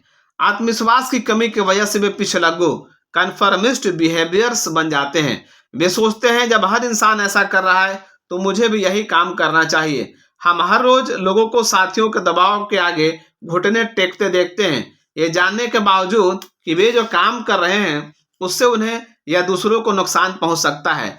लोग उस काम को केवल इसलिए करते हैं कि उन्हें स्वीकार कर लिया जाए। घटिया किस्म का आत्मसम्मान वाले लोग केवल साथ में बने रहने के लिए साथ निभाते हैं। उनमें आत्मविश्वास की कमी होती है, इसलिए वे दूसरों से मान्यता पाना चाहते हैं। वे अमीरी की बराबरी करने के लिए दिखावा करते हैं। लोग जब घर, कार या ऐसी ही अन्य चीजें खरीदते हैं और दूसरों को प्रभावित करने के इरादे से किसी गतिविधि में भाग लेते हैं तो अक्सर वे ऐसा पैसा खर्च करते हैं जिसे उन्होंने कमाया नहीं होता और ऐसी चीजें खरीदते हैं जिनकी उन्हें जरूरत नहीं होती। वे ये सारे काम केवल दूसरों पर रौब जमाने के लिए करते हैं, जबकि कोई जरूरी नहीं होता कि वे उन्हें पसंद करते हों या उन्हें तारीफ लायक मानते हों। कई बार वे अड़ियलपन दिखाते हैं या लोगों का ध्यान आकर्षित करने वाला व्यवहार करते हैं। घटिया दर्जे के स्वाभिमान वाले लोग केवल दूसरों का ध्यान अपनी ओर खींचने के लिए बेतुकी हरकतें करते हैं। उन्हें भद्दा व्यवहार करके बड़ा और महत्वपूर्ण होने का एहसास होता है। कुछ लोग केवल औरों से अलग दिखने और लोगों का ध्यान आकर्षित करने के लिए गलत काम करते हैं और गलत मुकाम पर खड़े हो जाते हैं। अपने बारे में बढ़ चढ़कर डेंगे हाँकने वाले, कक्षा में जोकर नुमा हरकतें करने वाले और भड़कीले कपड़े पहनने वाले लोग इसके उदाहरण हैं। वे अनिश्चय के शिकार होते हैं और जिम्मेदारियां कबूल नहीं करते। साहस की कमी और आलोचना के डर की वजह से उनका व्यवहार ढुलमुल हो जाता है। वे सत्ता, जिसके पास भी अधिकार हो, के खिलाफ बगावत करते हैं। अपने दृढ़ विश्वास के आधार पर साहस के साथ विद्रोह करने और घटिया दर्जे के आत्मसम्मान की वजह से विद्रोह करने में फर्क है। Mahatma Gandhi, Martin Luther king और अब्राहम लिंकन जैसे विश्व के सभी महान नेता विद्रोही थे। उन्होंने अपने दृढ़ विश्वास के कारण सत्ता के खिलाफ हिम्मत के साथ बगावत की। लेकिन घटिया दर्जे के स्वाभिमान वाला व्यक्ति अधिकार संपन्न लोगों के विरुद्ध केवल इसलिए विद्रोह करता है कि उनके पास अधिकार है, भले ही वे सही हों। वे असामाजिक और अंतर्मुखी विड्रा होते हैं। वे दिशाहीन होते हैं और उनका नजरिया कुछ इस तरह का होता है, मैं किसी की परवाह नहीं करता। उनका ये रुख उनके व्यवहार में भी दिखाई देता है। उन्हें दूसरों की तारीफ करने और अपनी तारीफ कबूल करने में परेशानी होती है। तारीफ करते समय उन्हें अंदेशा रहता है वो कहीं उन्हें गलत ना समझ लिया जाए और अपने तारीफ होने पर वे खुद को उस लायक नहीं मानते। अपने को नाकाबिल समझना विनम्रता नहीं है। उन्हें दुनिया की चीजों से काफी लगाव होता है। घटिया दर्जे के आत्मसम्मान वाले लोग हमारा महत्व हमारी योग्यता से नहीं बल्कि हमारे पास मौजूद चीजों से आंकते हैं। उनका ध्यान इस बात पर रहता है हम कैसी कार चलाते हैं, कैसे मकान में रहते हैं और कैसे कपड़े गहने, यदि हम महिला हैं तो पहनते हैं। वे ये भूल जाते हैं इन चीजों को इंसान बनाता है, ये चीजें इंसान को नहीं बनाती। घटिया दर्जे के आत्मसम्मान वाले लोग खुद से ज्यादा दौलत और जायदाद को महत्व देते हैं। उनकी जिंदगी भर दिखावा और सनखावी रहते हैं। डिजाइनर के लेबल को वे अपनी हैसियत की निगरानी मानते हैं। उनसे उनके पास मौजूदा चीजें ले ली जाएं तो वे शर्म से मर जाएंगे। वे एक चूहा दौड़ में फंसे होते हैं। लिली टॉमलिन ने सच ही कहा है, चूहा दौड़ के साथ समस्या यह है, दौड़ जीत जाने पर भी हम चूहे ही रहते हैं। उन्हें खुद पर गर्व नहीं होता, वे असभ्य होते हैं, वे केवल लेते हैं, कुछ देते नहीं। घटिया दर्जे का आत्मसम्मान अतिवादी एक्सट्रीम व्यवहार को जन्म देता है। कई बार ऊंचे दर्जे के आत्मसम्मान वाला व्यक्ति भी घटिया दर्जे के आत्मसम्मान वाले आदमी जैसा वही व्यवहार कर सकता है, लेकिन उसकी वजह अलग होती है। वो अकेला रह सकता है क्योंकि उसे एकांत पसंद होता है, जबकि घटिया दर्जे के आत्मसम्मान वाला इंसान इसलिए अकेला रहता है कि वह लोगों की सोहबत से परेशानी महसूस करता है। ऊंचे दर्जे के आत्मसम्मान और घटिया दर्जे के आत्मसम्मान वाले लोगों के लक्षणों की तुलना। Here are some comparison characteristic of people with high and low esteem. ऊंचे दर्जे के आत्मसम्मान वाले लोग को एक बार बोला जाएगा, दूसरी बार में जो बोला जाएगा वो घटिया दर्जे के आत्मसम्मान वाले लोग के बारे में। पहला, विचारों के बारे में बात करते हैं, टॉक अबाउट आइडियाज। लोगों के बारे में बात करते हैं, टॉक अबाउट पीपल। घटिया दर्जे का आत्मसम्मान। ऊंचे दर्जे के आत्मसम्मान वाले लोग दूसरों की परवाह करते हैं, कैरिंग एटीट्यूड, विनम्र, ह्यूमिलिटी, सत्ता का सम्मान करते हैं, रिस्पेक्ट, अथॉरिटी, दृढ़ विश्वास भरा साहस होता है, कवरेज ऑफ कन्विक्शन, आत्मविश्वासी, कॉन्फिडेंस, चरित्र की चिंता करते हैं, कंसर्न्ड अबाउट कैरेक्टर्स, दृढ़, असर्टिव, जिम्मेदारी कबूल करते हैं, एक्सेप्ट रिस्पॉन्सिबिलिटी, हितों की चिंता, सेल्फ इंटरेस्ट, आशावादी, ऑप्टिमिस्टिक, दूसरों की जरूरत समझते हैं, अंडरस्टैंडिंग, सीखने की इच्छा रखते हैं, विलिंग टू लर्न, संवेदनशील, सेंसिटिव, एकांत प्रिय होते हैं, सॉलिट्यूड, बहस करते हैं, डिस्कस, अपनी काबिलियत में विश्वास रखते हैं, बिलीव्स इन सेल्फ वर्थ, सही दिशा जानते हैं, गाइडेड, अनुशासित, डिसिप्लिन, आत्मप्रेरित, इंटरनली ड्रिवेन, दूसरों को सम्मान देते हैं, रिस्पेक्ट अदर्स, सलीका पसंद, एंजॉय डेफिशिएंसी, हद जानते हैं, नोज लिमिट, देते हैं गिवर। जबकि घटिया दर्जे के आत्मसम्मान वाले लोग दूसरों की आलोचना करते हैं, क्रिटिकल एटीट्यूड, घमंडी, एरोगेंस होते हैं, सत्ता से विद्रोह, रिबल्स अगेन अथॉरिटी, साथ में रहने के लिए साथ निभाते हैं, goes along to get along, भ्रमित, कंफ्यूजन, प्रसिद्धि की चिंता करते हैं, कंसर्न अबाउट रिप्यूटेशन, आक्रामक, एग्रेसिव होते हैं, पूरी दुनिया पर इल्जाम लगाते हैं, ब्लेम्स द होल वर्ल्ड, स्वार्थी, सेल्फिश होते हैं, निराशावादी, फैटलिस्टिक होते हैं, लालची होते हैं, ग्रीडी, समझते हैं कि वे सब कुछ जानते हैं, नो इट ऑल, तुनक मिजाज, टची, अकेलापन चाहते हैं, लॉली, विवाद करते हैं, आर्ग्यू, केवल दौलत जायदाद को महत्व देते हैं, बिलीव्स इन नेटवर्थ ओनली, भटकाव के शिकार होते हैं, मिसगाइडेड, आजादी की गलत धारणा, डिस्टॉर्टेड सेंस ऑफ फ्रीडम, बाहर से प्रेरित, एक्सट्रीमली ड्रिवन, दूसरों को नीचा मानते हैं, लुक्स डाउन ऑन अदर्स, भद्दगी पसंद, एंजॉय वल्गैरिटी, इनके लिए सब जायज होता है, एवरीथिंग गोज, केवल लेते हैं टिकर। इस सूची का मकसद आत्म मूल्यांकन, सेल्फ एवेल्युएशन के लिए एक आधार देना है, ना कि किसी के मन में अपराध बोध, गिल्ट पैदा करना है। कोई जरूरी नहीं है कि हम में ऊंचे दर्जे के आत्मसम्मान के सभी लक्षण मौजूद हो। हम में इनमें से कुछ विशेषताएं ज्यादा या कम मात्रा में मौजूद हो सकती हैं। अगर हमें अपना लक्ष्य मालूम है तो हम खुद में सुधार लाने की कोशिश कर सकते हैं। मुखौटा क्यों लगाएं? Why put a mask? घटिया दर्जे के आत्मसम्मान वाले एक अधिकारी को तरक्की दी गई, लेकिन वह खुद को नए ओहदे के मुताबिक ढाल नहीं पा रहा था। एक दिन वह अपने दफ्तर में बैठा था, तभी किसी ने दरवाजा खटखटाया। अपनी व्यस्तता और महत्व दिखाने के लिए उसने फोन उठा लिया और दरवाजा खटखटाने वाले से अंदर आने के लिए कहा। वह आदमी अंदर आकर इंतजार करता रहा और उस दौरान वो अधिकारी सिर हिला हिलाकर फोन पर बात करता रहा। बीच बीच में वह कहता रहा, चिंता की कोई बात नहीं, मैं संभाल लूंगा। कुछ मिनट के बाद उसने फोन रखकर इंतजार कर रहे आदमी से आने की वजह पूछी। उस आदमी ने जवाब दिया, सर मैं आपका फोन कनेक्ट करने आया हूं। संदेश क्या? What is the message? दिखावा क्यों करें? हम क्या साबित करना चाहते हैं, हम क्या हासिल करना चाहते हैं, हमें झूठ बोलने की जरूरत क्यों महसूस होती है, हम झूठे महत्व का एहसास क्यों करना चाहते हैं। हम इस तरह का व्यवहार असुरक्षा और घटिया दर्जे के आत्मसम्मान से जन्म लेता है। दिखावा क्यों करें, वाई प्रिटेंड। हमारा चरित्र उन सारी बातों से आंका जाता है जिन्हें हम करते या नहीं करते हैं, पसंद करते या नापसंद करते हैं। हमारे चरित्र का पता इन बातों से लगता है। हम जैसे लोगों के साथ रहते हैं या जैसे लोगों की सोहबत से बचते हैं। हम दूसरे लोगों, खास तौर पर अपने माताहतों, बुजुर्गों और अपाहिजों के साथ कैसा व्यवहार करते हैं। हम कैसी किताबें, फिल्में और संगीत पसंद करते हैं। हम कैसे मजाक पसंद करते हैं या कैसे मजाकों पर हमें हंसी आती है। हर काम से हमारा चरित्र जाहिर हो जाता है, तो दिखावा क्यों। मेरा मानना है यदि किसी आदमी में दृढ़ विश्वास, संवेदनशीलता और सहयोग की भावना है तो वह अपनी कोशिशों से दूसरे लोगों को भी प्रेरित कर सकता है। ऐसा इंसान खुद ब खुद सम्मान पाने योग्य बन जाता है।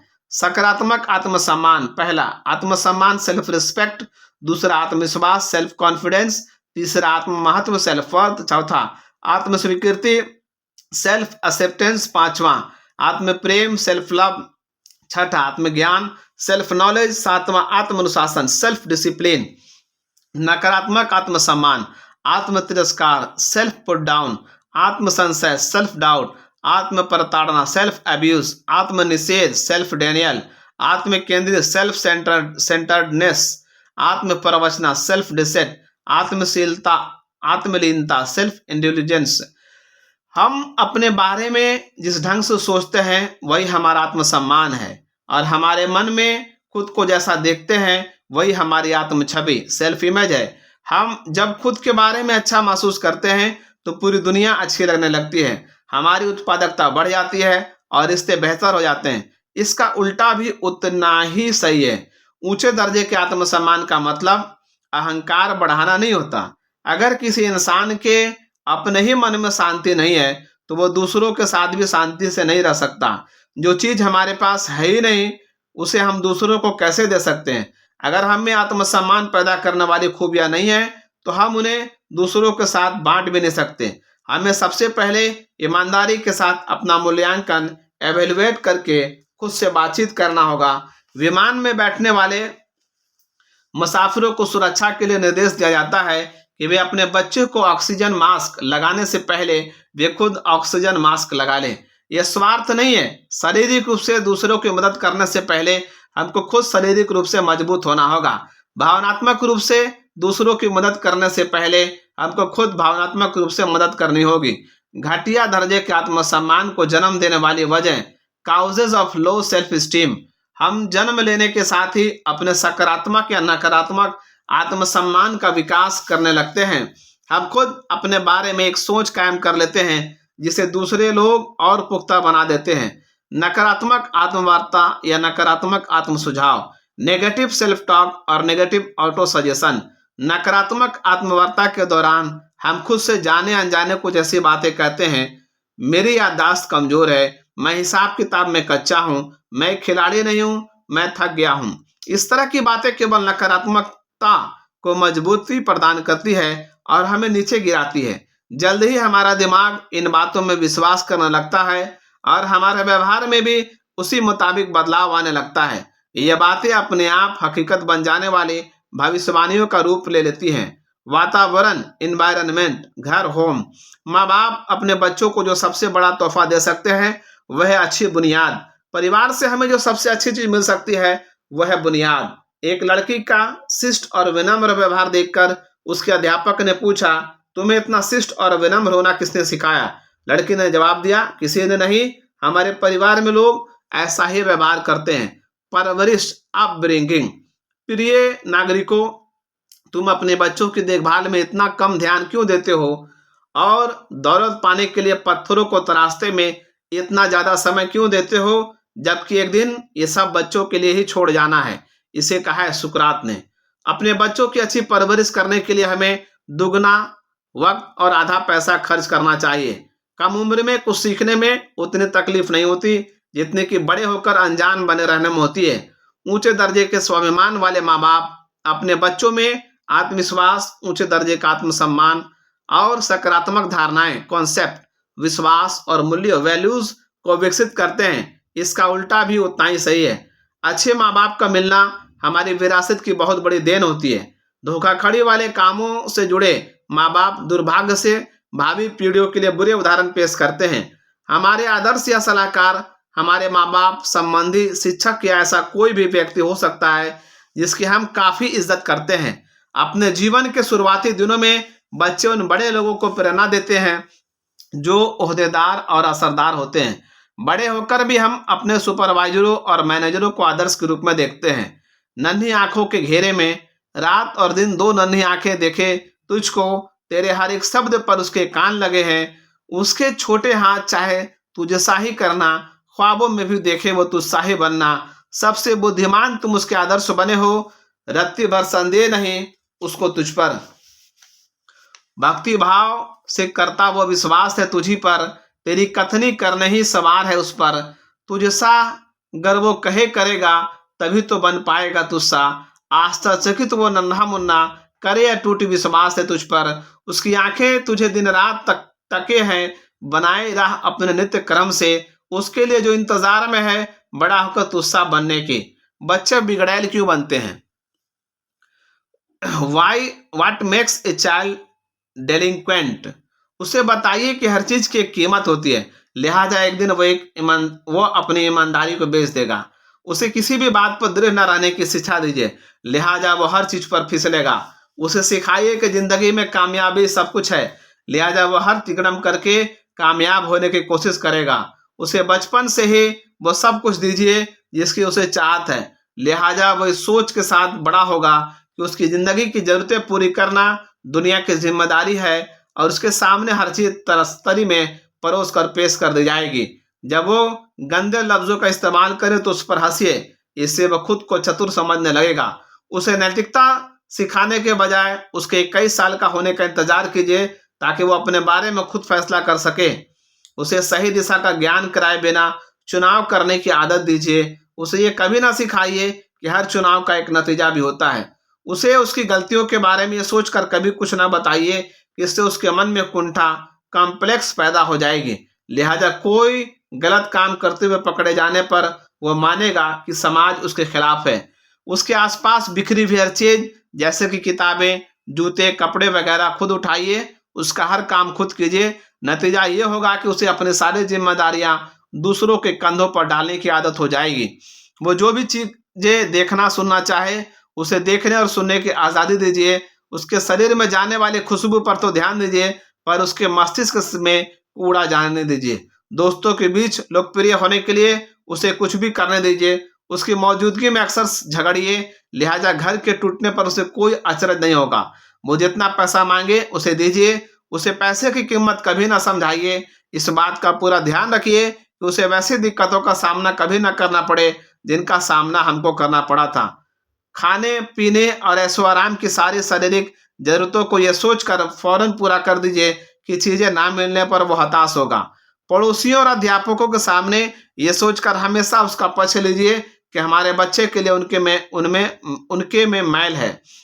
जब वो किसी असली मुसीबत में फंसे तो ये कहकर हाथ झाड़ लीजिए, मैंने अपनी ओर से पूरी कोशिश की पर उसके लिए कुछ कर ना सका। उसे ये सोचकर किसी बात पर मत टोकिए कि अनुशासन से आजादी छीन जाती है। उसे आजादी का पाठ पढ़ाने के लिए माँ बाप की तरह सीधा नियंत्रण रखने के बजाय उस पर दूर से नियंत्रण रखिए। बच्चे वही सीखते हैं जो जीतते हैं। अगर बच्चा आलोचना के माहौल में रहता है तो वह निंदा करना सीखता है। अगर बच्चा प्रशंसा के माहौल में रहता है तो तारीफ करना सीखता है। अगर बच्चा लड़ने के माहौल में रहता है तो झगड़ना सीखता है। अगर बच्चा सहनशीलता के माहौल में रहता है तो धैर्य सीखता है। अगर बच्चा बेहूदे और खिल्ली उड़ाने वाले माहौल में रहता है तो वो संकोच करना सीखता है। अगर बच्चा प्रोत्साहन वाले माहौल में रहता है तो आत्मविश्वास सीखता है। अगर बच्चा शर्मिंदगी के माहौल में रहता है तो वह खुद को दोषी मानना सीखता है। अगर बच्चा समर्थन करने वाले माहौल में रहता है तो वह खुद को पसंद करना सीखता है। अगर बच्चा न्यायसंगत माहौल में रहता है तो इंसाफ करना सीखता है। अगर बच्चा सुरक्षा के माहौल में रहता है तो वह भरोसा करना सीखता है। अगर बच्चा सहमति और दोस्ती के माहौल में रहता है तो दुनिया में प्यार ढूंढ लेना सीखता है। आत्मविश्वास विकसित करना, बिल्डिंग सेल्फ कॉन्फिडेंस। एक युवा दंपति अपने बेटी को काम पर जाने से पहले रोज बच्चों की देखभाल करने वाले एक सेंटर पर छोड़ जाया करते थे। माँ बाप और वो बच्चे अलग होने के समय एक दूसरे का हाथ चूमते थे और उसके बाद उस चुम्बन को अपनी जेब में रखने का अभिनय करते थे। दिन में जब बच्ची अकेले होती थी तो जेब से उस चुम्बन को निकाल कर अपने गाल पर लगा लिया करती थी। रोजमर्रा की छोटी सी बात उनमें शारीरिक रूप से अलग होने के बावजूद साथ रहने का एहसास पैदा करती थी। कितना सुंदर विचार है। शिक्षा, एजुकेशन, किसी चीज को ना जानना शर्मिंदगी की बात नहीं है, पर सीखने की इच्छा ना होना जरूर शर्मिंदगी की बात है। हम कुछ लोगों को आदर्श मानकर उनसे शिक्षा ले सकते हैं। जिन बच्चों को उनकी जिंदगी के शुरुआती सालों में सत्यनिष्ठा, इंटेग्रिटी का पाठ पढ़ाया जाता है, आमतौर पर वे उसे कभी नहीं भूलते। वो उनकी जिंदगी का हिस्सा बन जाता है। हम किसी भी पेशे में, चाहे वो ठेकेदारी हो या वकालत, अकाउंटेंसी हो या राजनीति, पुलिस अफसर की नौकरी हो या जज की, यही तो चाहते हैं। सत्यनिष्ठा से ईमानदारी से अधिक शक्ति होती है। दरअसल ये ईमानदारी की बुनियाद है। नौजवानों पर किसी चीज का असर आसानी से डाला जा सकता है जब वे माँ बाप, शिक्षकों या राजनेताओं जैसे अपने मार्गदर्शकों को बड़ी आसानी के साथ धोखाधड़ी करने या किसी होटल से तौलिया चुराने या किसी रेस्तरां से बर्तन चुराने जैसे घटिया हरकतों के बारे में डींगे मारते सुनते हैं तो वे निराश होते हैं। उनके मन में अपने मार्गदर्शकों के लिए इज्जत नहीं रह जाती।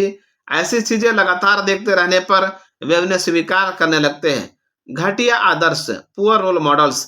एक शिक्षक ने एक बच्चे से पूछा, तुम्हारे पिताजी क्या करते हैं? बच्चे ने जवाब दिया, मुझे मालूम नहीं, पर मेरा ख्याल है वे पेन, पेंसिल, बल्ब और टॉयलेट में इस्तेमाल होने वाले पेपर रोल बनाया करते हैं, क्योंकि वे हर रोज अपने लंच बॉक्स में यही चीजें घर लाया करते हैं। गलत तुलना करना, मेकिंग अनफेयर कंपैरिजन। सही ढंग से तुलना करना तो ठीक है, गलत ढंग से कई गुना तुलना से इंसान खुद को हीन महसूस करने लगता है। दूसरों से तुलना किए जाने पर आमतौर पर हमें उनमें ज्यादा काम करने की क्षमता दिखाने की प्रतियोगी भावना उत्पन्न होती है। ऊंचे दर्जे के आत्मसम्मान वाले लोग दूसरों से मुकाबला नहीं करते, इसके बजाय वे अपने काम करने की क्षमता में सुधार लाते हैं। वे खुद से ही मुकाबला करते हैं। वे अपनी उपलब्धियों की तुलना अपनी क्षमताओं से करते हैं। सफलता या असफलता से जुड़े हुए प्रभाव, फेल्यूर और सक्सेस ए रिपल इफेक्ट।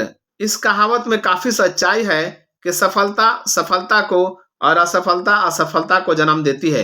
खेल की दुनिया में हम अक्सर देखते हैं जब किसी चैंपियन का मनोबल गिरता है, और कभी न कभी ऐसा होता ही है, तो कोच उसे कभी किसी अच्छे खिलाड़ी के मुकाबले में नहीं खिलाता, क्योंकि अगर वो एक बार और हार जाएगा तो उसका मनोबल और गिर जाएगा।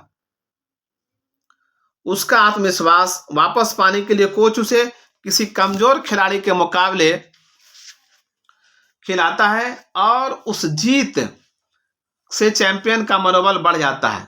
उसके बाद उसे थोड़े अच्छे खिलाड़ी के साथ खिलाया जाता है। वो जीत उसके आत्मविश्वास को और बढ़ा देती है। यही सिलसिला तब तक जारी रखा जाता है जब तक कि चैंपियन असली चुनौती का सामना करने के लिए तैयार नहीं हो जाता। हर सफलता के साथ व्यक्ति का आत्मविश्वास बढ़ता है और उसके लिए अगली बार सफल होना ज्यादा आसान हो जाता है। इसलिए कोई भी अच्छा नेता, चाहे वे माँ बाप, शिक्षक या सुपरवाइजर हो, बच्चे से पहले आसान काम कराते हैं। हर बार काम को सफलतापूर्वक पूरा करने के साथ ही बच्चे के आत्मविश्वास और मनोबल का स्तर ऊंचा उठता जाता है। इसी मुकाम पर अगर बच्चे को प्रोत्साहन भी दिया जाए तो उसका सकारात्मक आत्मसम्मान एक ठोस शक्ल लेने लगता है। अपनी और बच्चों की असफलता की जंजीरों को तोड़कर सफलता की कड़ी से जुड़ना हमारी जिम्मेदारी है।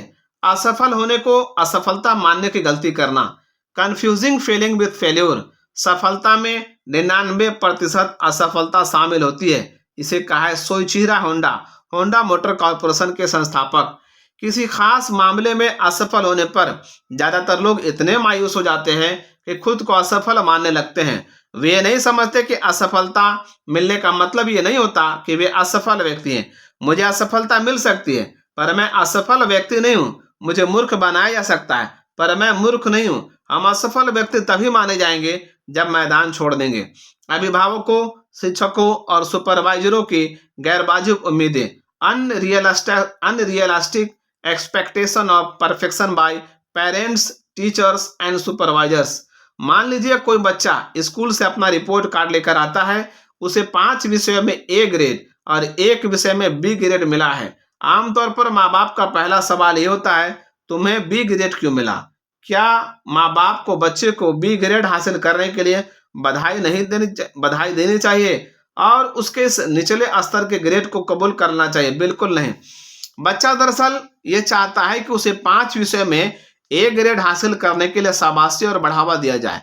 ए ग्रेड हासिल करने की उसकी कामयाबी की मान्यता देने और सराहने के बाद माँ बाप उसे सभी 6 विषय में ए ग्रेड पाने की अपनी उम्मीद के बारे में बता सकते हैं और जरूरत पड़ने पर मदद करने की पेशकश भी कर सकते हैं। अगर हम अपनी उम्मीदों को घटा लेंगे तो संभव है कि अगली बार उपलब्धियों का ग्राफ नीचे गिर कर हमारी उम्मीदों के स्तर तक आ जाए। इसी तरह काम के दौरान कर्मचारी 100 सही काम करने के साथ एक गलत काम भी कर सकता है। जरा सोचिए कि उस हालत में बॉस की प्रतिक्रिया क्या होती है। अच्छी चीजों को मान्यता दीजिए पर अपना स्तर मत गिराइए। अनुशासन की कमी, लैक ऑफ डिसिप्लिन। अनुशासन क्या है? What is discipline? क्या अनुशासन का मतलब कोई दिक्कत पैदा होने या कोई गलती हो जाने के बाद उसे दूर करना है? क्या इसका मतलब कोई चीज ऊपर से थोपना है? क्या इसका अर्थ दुर्व्यवहार करना है? क्या ये आजादी छीन लेता है? इनमें से किसी का भी जवाब हाँ नहीं है। अनुशासन का मतलब ये नहीं है कोई इंसान बेल्ट उठाकर बच्चों को पीटना शुरू कर दे, ये तो पागलपन है। अनुशासन का मतलब है दृढ़ता, ये एक दिशा है। इसका मतलब है समस्या पैदा होने से पहले ही उसकी वजह को मिटा देना। इसका मतलब है ऊर्जा को बड़ी उपलब्धियां हासिल करने की दिशा में प्रवाहित और व्यवस्थित करना। अनुशासन कोई ऐसी चीज नहीं है जो हम दूसरों के लिए करते हैं, बल्कि एक ऐसी चीज है जिसे हम उन लोगों के लिए करते हैं जो इसकी परवाह करते हैं। अनुशासन प्यार के इजहार का एक तरीका है। कई बार हमको भलाई करने के लिए भी सख्ती करनी पड़ती है। सभी दवाइयां मीठी नहीं होती और न ही दर्द दिए बिना सारे ऑपरेशन किए जा सकते हैं। फिर भी हमें उनका सहारा लेना पड़ता है। हमें कुदरत से सबक लेना चाहिए। हम सभी जिराफ नाम के भारी भरकम जानवर के बारे में जानते हैं। माता जिराफ अपने बच्चों को खड़े खड़े जन्म देती है। बच्चा माँ के नरम कोख से एकाएक कठोर जमीन पर आ गिरता है और फिर बैठ जाता है। माँ सबसे पहला काम ये करती है कि बच्चे के पीछे जाकर उसे जोरदार ठोकर मारती है। बच्चा खड़ा हो जाता है, लेकिन उसके पांव कमजोर होने के वजह से लड़खड़ा जाते हैं और वह फिर गिर जाता है। माँ फिर बच्चे के पीछे जाकर उसे एक ठोकर और मारती है। बच्चा खड़ा होने के बाद फिर बैठ जाता है, लेकिन माँ उसे तब तक ठोकर मारती रहती है जब तक कि बच्चा अपने पांव पर खड़ा होकर चलने नहीं लगता। क्यों? इसलिए कि बच्चा तभी जिंदा बच सकता है जब वो अपने पांव पर खड़ा हो जाए, वरना मांसभक्षी जानवर उसे खा जाएंगे और माँ इस बात को जानती है। आपसे मेरा सवाल है, क्या वो प्यार नहीं है? बेशक है। प्रेम और अनुशासन के माहौल में पले बच्चे बड़े होकर माँ बाप को और अधिक इज्जत देते हैं एवं कानून का पालन करने वाले बनते हैं। इसका उल्टा भी उतना ही सही है। हर घर में अगर अनुशासन का पालन किया जाए तो युवाओं द्वारा किए जाने वाले अपराध में 95% तक की कमी आ जाएगी। इसे कहा है जे एडगर हूवर ने। अच्छे माँ बाप अनुशासन लागू करने से नहीं हिचकते, भले बच्चे कुछ देर के लिए उन्हें नापसंद करें। अनुशासन आजादी देता है। Discipline gives freedom. हमारा स्वभाव कुछ ऐसा है कि हम नतीजे की परवाह किए बिना अपने मन मुताबिक कामों को करना चाहते हैं। लेकिन अगर किसी बच्चे को बॉक्स में भरे सारे चॉकलेट खाने की इजाजत दे दी जाए तो वो बीमार पड़ जाएगा। अगर उसी बच्चे को अनुशासित ढंग से या 2 चॉकलेट रोज खाने की इजाजत दी जाए तो उसे लंबे समय तक आनंद मिलेगा। आजादी मनचाही चीज का भरपूर आनंद उठाने में नहीं, बल्कि मन के वश में रखने से मिलती है, से कहा है एपिक्टेटस ने। लोगों के मन में ये गलत धारणा बैठी हुई है कि आजादी का मतलब मन मुताबिक काम करना है, लेकिन आदमी की इच्छाएं हमेशा पूरी नहीं हो सकती। कई बार अच्छे मूल्यों, वैल्यूज और अनुशासन के फायदे को समझ पाना मुश्किल होता है, बल्कि उनके खिलाफ काम करना ज्यादा फायदेमंद, आनंददायक और सुविधाजनक लगता है। लेकिन हमें उन अनगिनत उदाहरणों पर ध्यान देना चाहिए जो बताते हैं कि लोग अनुशासन के कारण किस तरह सफल हुए, अनुशासनहीनता के कारण किस तरह सफल हुए। अनुशासन की बंदिशें हमें नीचे गिराने के बजाय ऊपर उठाती हैं। अनुशासन का यही लाभ है। एक लड़का अपने पिता के साथ पतंग उड़ा रहा था। उसने पिता से पूछा, पतंग किस वजह से ऊपर उड़ रही है? पिता ने जवाब दिया, धागे की वजह से। लड़के ने कहा, पिताजी धागा तो पतंग को नीचे खींच रहा है। पिता ने लड़के से कहा कि वो चुपचाप देखता रहे। उसके बाद पिता ने धागा तोड़ दिया। सोचिए पतंग का क्या हुआ, वो नीचे गिर गई। क्या हमारी जिंदगी के साथ भी यही बात सही नहीं है? कई बार हम जिन चीजों के बारे में सोचते हैं कि वे हमें नीचे धकेल रही हैं, वास्तव में वे हमें ऊपर उड़ने में मदद दे रही होती हैं। हमारी जिंदगी में अनुशासन भी यही काम करता है। मैं आजाद होना चाहता हूं। I want to be free. हम ये जुमला अक्सर सुनते हैं, मैं आजाद होना चाहता हूं। अगर आप ट्रेन को पटरी से उतार दें तो ये आजाद हो जाएगी, लेकिन उसके बाद वो जाएगी कहां? अगर हर इंसान अपना खुद का ट्रैफिक कानून बनाने लगे और सड़क पर किसी भी तरफ गाड़ी चलाने लगे तो हम इसे आजादी कहेंगे या अव्यवस्था? यह अनुशासन का भाव है। नियमों का पालन करके दरअसल हम आजादी हासिल करते हैं। अनुशासन प्रेम भरी दृढ़ता है। Discipline is loving firmness. मैंने यह सवाल अपने सेमिनारों में भाग लेने वाले कई लोगों से पूछा है, अगर हमारे बच्चों को 105 डिग्री का बुखार हो और वो डॉक्टर के पास ना जाना चाहता हो तो हम क्या करेंगे? सबका जवाब था कि बच्चे के विरोध के बावजूद वे उसे डॉक्टर के पास ले जाएंगे। क्यों? क्योंकि बच्चे का हित उसी में है। बच्चे की परवरिश करना लोकप्रिय प्रतियोगिता नहीं है। Parenting is not a popularity contest. एक डकैती के मुलजिम को सजा देते समय जज ने उससे पूछा, क्या उसे कुछ कहना है? उस आदमी ने जवाब दिया, जी हुजूर, मेहरबानी करके मेरे माँ बाप को भी सजा दीजिए। जज ने पूछा, क्यों? कैदी ने जवाब दिया, जब मैं छोटा था तो मैंने स्कूल से पेंसिल चुराई। मेरे माँ बाप ने यह जानने के बावजूद मुझे कुछ नहीं कहा। उसके बाद मैंने एक पेन चुराई। उन्होंने उस वाक्य को भी जानबूझकर नजरअंदाज किया। उसके बाद मैं स्कूल और पड़ोसियों के घरों से एक के बाद एक चीजें चुराते रहा और चोरी मेरी आदत बन गई। मेरे माँ बाप को ये सारी बातें मालूम थी, पर उन्होंने मुझे एक शब्द भी नहीं कहा, इसलिए मेरे साथ उन्हें भी जेल जाना चाहिए। वो सही कह रहा था। हालांकि इन बातों से वो अपनी जिम्मेदारियों से बरी नहीं हो जाता। पर सवाल ये पैदा होता है, क्या माँ बाप ने सही काम किया? जाहिर है कि नहीं। बच्चों को चुनाव करने का मौका देना अच्छी बात है, पर सही दिशा दिखाए बिना चयन करने की छूट देना उनकी तबाही की वजह बन सकता है। शरीर और मन की पूरी तैयारी, त्याग और अनुशासन से ही संभव है। माँ बाप एक हफ्ते में बच्चों के साथ काम की बातचीत पर तकरीबन 15 मिनट का ही वक्त देते हैं। बाकी समय उन्हें अपने साथियों और टीवी से जो नैतिक मूल्य मिलते हैं उन्हें मनचाहे ढंग से इकट्ठे करने के लिए छोड़ दिया जाता है। इसे कहा है जर्नल ऑफ अमेरिकी फैमिली एसोसिएशन। खुद से पूछें, क्या अनुशासन के बिना एक कप्तान जहाज को सही ढंग से चला सकता है? एक एथलीट दौड़ में जीत सकता है? एक वायलिन वादक संगीत समारोह में अच्छी तरह वायलिन बजा सकता है? जवाब है बिल्कुल नहीं। फिर हम निजी व्यवहार में मामले में या कोई स्तर हासिल करने के लिए अनुशासन के जरूरी होने पर सवालिया निशान लगाते हैं। अनुशासन बेहद जरूरी है। आज की फिलॉसफी है, अगर ये काम अच्छा लगता है तो करो। मैं कई बार माँ बाप को बड़े ही भोलेपन के साथ कहते सुनता हूँ, मेरे बच्चे चाहे कुछ भी कर रहे हो, अगर इससे उन्हें खुशी मिल रही है तो ये मेरे लिए जरूरी नहीं कि वे क्या कर रहे हैं। मैं उनसे पूछता हूँ, क्या हम जानना नहीं चाहते कि हमारे बच्चों को क्या करने की खुशी मिलती है? अगर सड़क पर किसी को पीटने या उसका सामान छीन लेने से इन्हें खुशी मिलती है, तब ऐसे लोगों के लिए अंग्रेजी में एक लफ्ज है परवर्जन, हिंदी में से कहते हैं नीचता। जीवन में जितना खुशी का महत्व है उतना ही यह भी महत्वपूर्ण है कि वो खुशी हम कहाँ से और कैसे हासिल करते हैं। यह हमारे नैतिक मूल्यों, अनुशासन और जिम्मेदारी का मिला जुला नतीजा होती है। हम अक्सर सुनते हैं, जो तुम्हें अच्छा लगे वो करो। इस बात का उल्टा भी उतना ही सही है, जो करना जरूरी है उसे पसंद करो। कई बार हमें ऐसे कामों को भी करना पड़ता है जिन्हें करने की जरूरत है, वे चाहे हमें पसंद हो या ना हो।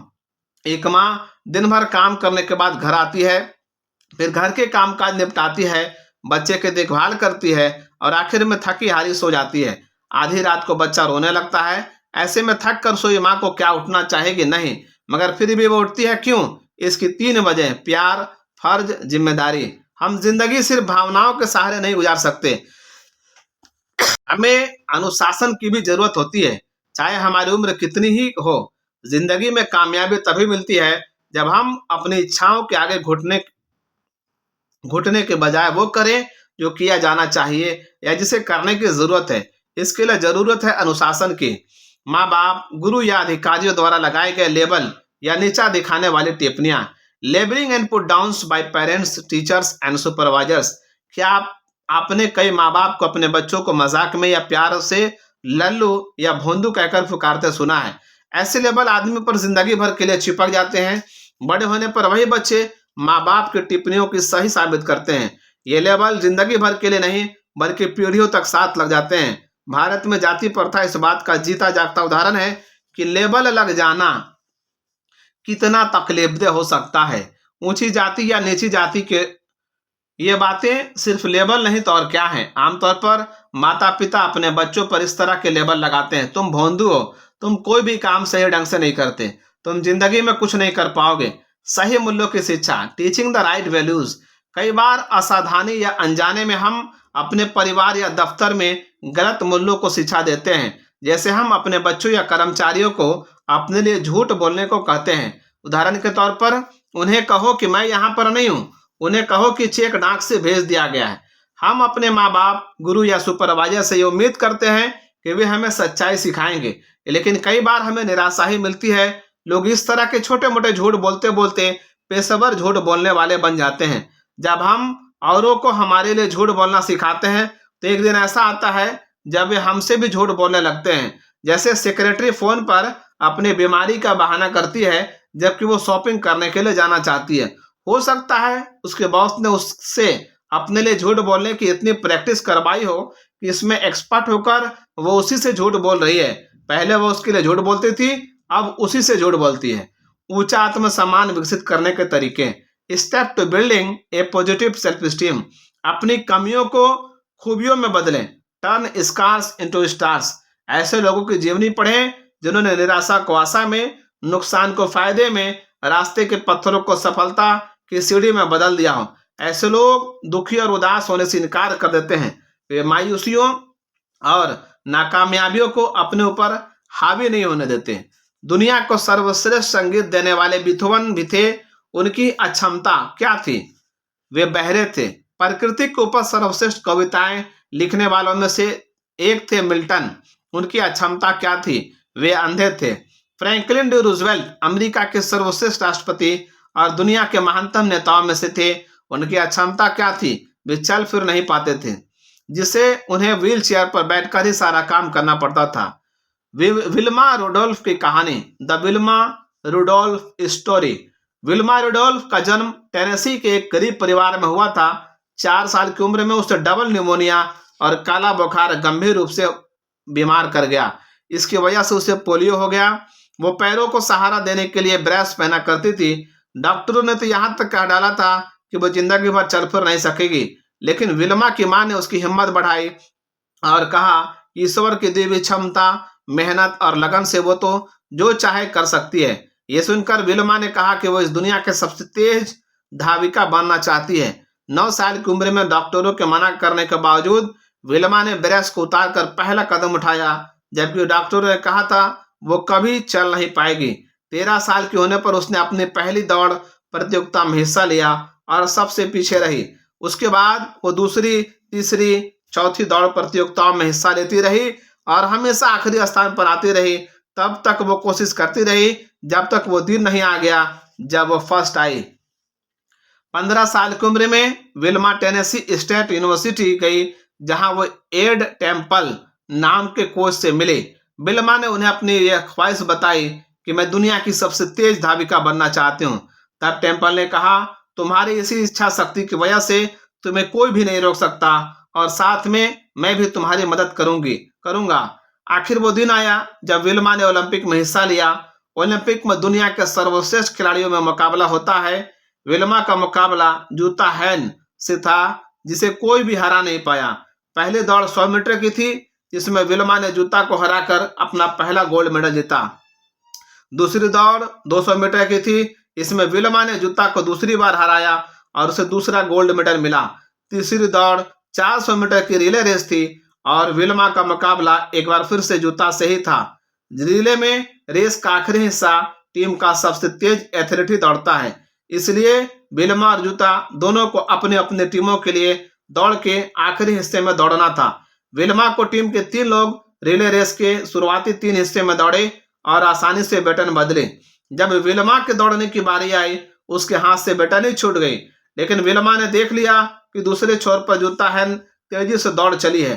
विल्मा ने गिरी हुई बैटन उठाई और मशीन की तरह ऐसी तेजी से दौड़ी कि जूता की तीसरी बार भी हराया और अपना तीसरा गोल्ड मेडल जीता। यह बात इतिहास के पन्नों में दर्ज हो गई कि एक लकवाग्रस्त महिला 1960 के ओलंपिक में दुनिया की सबसे तेज धाविका बन गई। विल्मा से हमें क्या सबक सीखना चाहिए? इसमें हमें सीख मिलती है कि कामयाब लोग कठिनाइयों के बावजूद सफलता हासिल करते हैं, ना कि तब जब कठिनाइयां नहीं होती। जब हम किसी ऐसे व्यक्ति की कहानी सुनते या पढ़ते हैं जिसने अपनी कमियों को खूबियों में बदल दिया हो, तो क्या हम उत्साहित नहीं होते? यदि हम ऐसे ही कामयाब लोगों की जीवनी पढ़े तो क्या हमारा भी हौसला नहीं बढ़ेगा? समझ भरी नासमझी सीखे, लर्न इंटेलिजेंट इग्नोरेंस। शिक्षा हमें सिखाती है कि हम क्या कर सकते हैं और क्या नहीं कर सकते। मैं बहुत से ऐसे असीम क्षमता वाले लोगों की तलाश में हूं जो ये नहीं जानते कि क्या नहीं कह सकता, से कहा है हेनरी फोर्ड ने। हेनरी फोर्ड ने दुनिया को V8 इंजन दिया। उन्होंने स्कूली शिक्षा ज्यादा नहीं पाई थी। वास्तव में 14 साल की उम्र के बाद वे स्कूल ही नहीं गए थे। उनमें इतनी समझ तो थी कि V8 इंजन उनकी कंपनी के लिए काफी मूल्यवान होगा, पर वो ये नहीं जानते थे कि उसे कैसे बनाया जाए। इसलिए उन्होंने अपनी कंपनी के सारे ऊंचे तालीम वाले लोगों से V8 इंजन बनाने को कहा। उन लोगों ने हेनरी फोर्ड को बताया V8 इंजन बनाना नामुमकिन है, लेकिन हेनरी फोर्ड V8 इंजन बनाने के अपने मांग पर अड़े रहे। कुछ महीने बाद उन्होंने अपने लोगों से फिर पूछा, क्या उन्होंने V8 इंजन बना लिया है? लोगों ने जवाब दिया, हमें मालूम है क्या हो सकता है और क्या नहीं हो सकता है। V8 इंजन बनाना असंभव है। कुछ महीनों बाद फोर्ड ने अपने लोगों से फिर कहा, मुझे मेरा V8 इंजन चाहिए। कुछ ही दिनों बाद वही लोग हेनरी फोर्ड का V8 इंजन बनाकर ले आए। ये कैसे संभव हुआ? लोगों ने अपनी शिक्षा की हदों से आगे बढ़कर सोचा। शिक्षा हमें जहां एक ओर यह बताती है क्या किया जा सकता है, वहीं दूसरी ओर कई बार झूठी सीमाएं भी बांधती है। भौरा द बम्बल्स।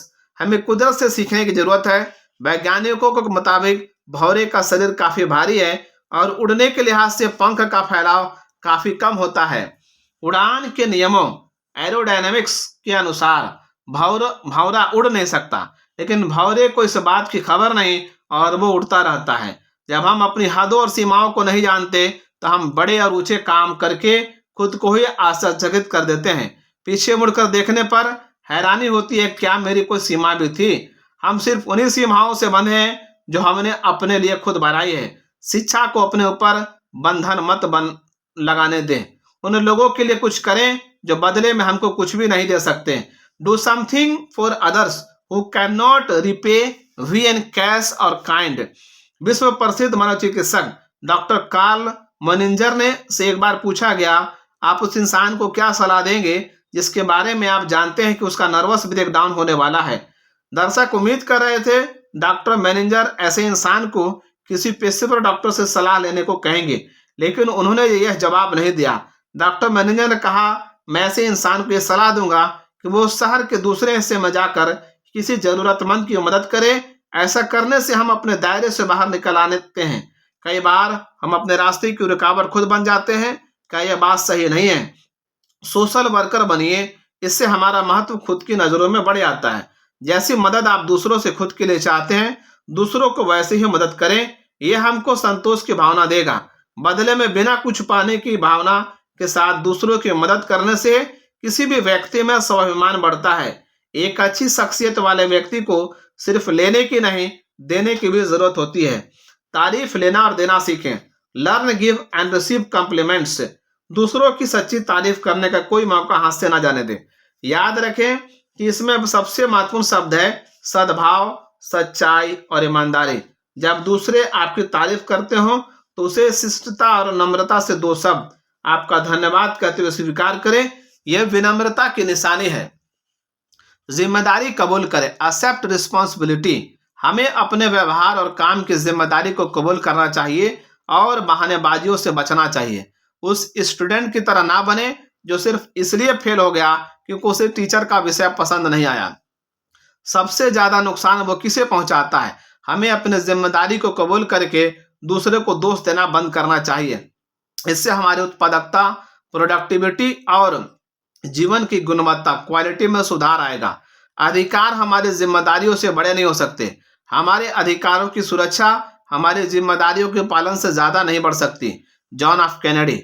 बहानेबाजियां समस्याओं को और भी मुश्किल बना देती हैं। हम खुद के, परिवार के, दफ्तर के, समाज के और वातावरण के प्रति जिम्मेदार होते हैं। पेड़ पौधों को लगाकर, मिट्टी के कटाव को रोककर और कुदरत की खूबसूरती की हिफाजत करके हम हरियाली बढ़ा सकते हैं। हमें इसी धरती पर रहना है, हमारे पास दूसरी धरती नहीं है जहां हम जा सकें। हमें हर दिन कुछ ऐसे काम करने चाहिए जिनसे ये दुनिया रहने की एक बेहतर जगह बन सके। हम पर आने वाली पीढ़ियों के लिए इस पृथ्वी की हिफाजत करने की जिम्मेदारी है। अगर हम जिम्मेदारी भरा व्यवहार नहीं करेंगे तो आने वाली पीढ़ियां हमें कैसे माफ कर सकेंगी। अगर आदमी की औसत उम्र 75 साल हो और हम अभी 40 साल के हैं तो हमको अभी भी 365 गुने 35 दिन जीना है। अपने आप से ये सवाल पूछे कि हम इस समय के साथ क्या करने जा रहे हैं। जब हम अपनी जिम्मेदारियां स्वीकार करते हैं या बढ़ाते हैं तो खुद को और भी महत्वपूर्ण बना लेते हैं। क्या यह सच नहीं है? अनुशासन का पालन करें। Practice discipline. आत्म अनुशासन हमारे आनंद को खत्म नहीं करता बल्कि और भी बढ़ाता है। आपने देखा होगा कि अनेक लोग प्रतिभा और क्षमता के बावजूद नाकामयाब होते हैं। वे मायूस होते हैं और बात उनके व्यापार, सेहत और रिश्तों पर असर डालती है। वे संतुष्ट नहीं होते और अपनी समस्याओं के लिए भाग्य को दोष देते रहते हैं। वे यह महसूस नहीं कर पाते कि उनकी कई समस्याएं अनुशासन की कमी से पैदा हुई हैं। अपने लक्ष्य तय करें। Set goals. सही और साफ सोच के साथ बनाए गए लक्ष्य आदमी को एक दिशा दिखाते हैं। लक्ष्य पाने में कामयाब होने से उसे संतोष मिलता है। मकसद से भी ज्यादा महत्वपूर्ण है मकसद का एहसास और हमारी दृष्टि। इससे जिंदगी को एक अर्थ और पूर्णता मिलती है। अपने लक्ष्य को पाने की कोशिश में हम जो बनते हैं वो लक्ष्य हासिल के बाद मिलने वाली उपलब्धियों से अधिक महत्वपूर्ण होता है। कुछ बनने की यह प्रक्रिया ही हमें सच्ची खुशी देती है और यही सच्चे अर्थों में स्वाभिमान है। हमारे लक्ष्य असलियत से दूर नहीं होने चाहिए, क्योंकि जो लक्ष्य असलियत से परे या बेबुनियाद होते हैं वे कामयाबी में नहीं बदले जा सकते, जिससे हमारे स्वाभिमान में कमी आती है। जबकि वास्तविकता पर आधारित लक्ष्य हमें उत्साहित करने के साथ साथ हमारे स्वाभिमान को भी बढ़ाते हैं। ऊंचे चरित्र वाले लोगों से नाता जोड़ें। Associate with people of high moral characters. अगर आप खुद के मान सम्मान को महत्व देते हैं तो गुणवान लोगों के साथ संगति में रहें। खराब संगत में रहने से तो अच्छा है आप अकेले ही रहें। इसे कहा है जॉर्ज वाशिंगटन ने। दोस्ती की परख। Test of friendship. हम लोग साथियों के दबाव में आकर बुरा असर अपना लेते हैं। लोग कहते हैं क्या तुम मेरे दोस्त नहीं हो। याद रखें कि अच्छे दोस्त अपने दोस्त को दुख और तकलीफ में कभी नहीं देखना चाहते। अगर मैं अपने किसी दोस्त को कभी बेहद शराब पिए देखूं तो मैं उसे गाड़ी चलाने से रोकूंगा। मैं दोस्त खोने के बजाय दोस्ती खोना पसंद करूंगा।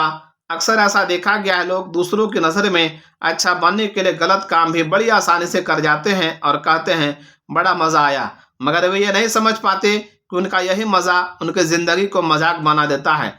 साथियों के दबाव में जो चीजें शुरू होती हैं वास्तव में उनसे दोस्ती की परख होती है। जब हम मुश्किल में होंगे तब वे कहाँ होंगे, वे हमारी मदद कहाँ तक करेंगे। और सबसे बड़ा सवाल तो यह है कि जब उनके पास आज चरित्र नहीं है तो कल वे हमारी मदद के लिए चरित्र कहाँ से लाएंगे। ऊंचे नैतिक चरित्र के लोगों के साथ जुड़ने से हमारा स्वाभिमान बढ़ता है। साथियों का दबाव। Peer pressure.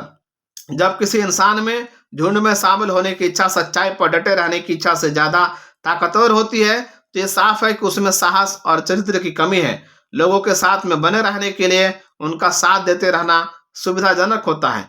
इससे हमारे साथी खुश रहते हैं और हमारा मजाक बनाए जाने का डर नहीं रहता।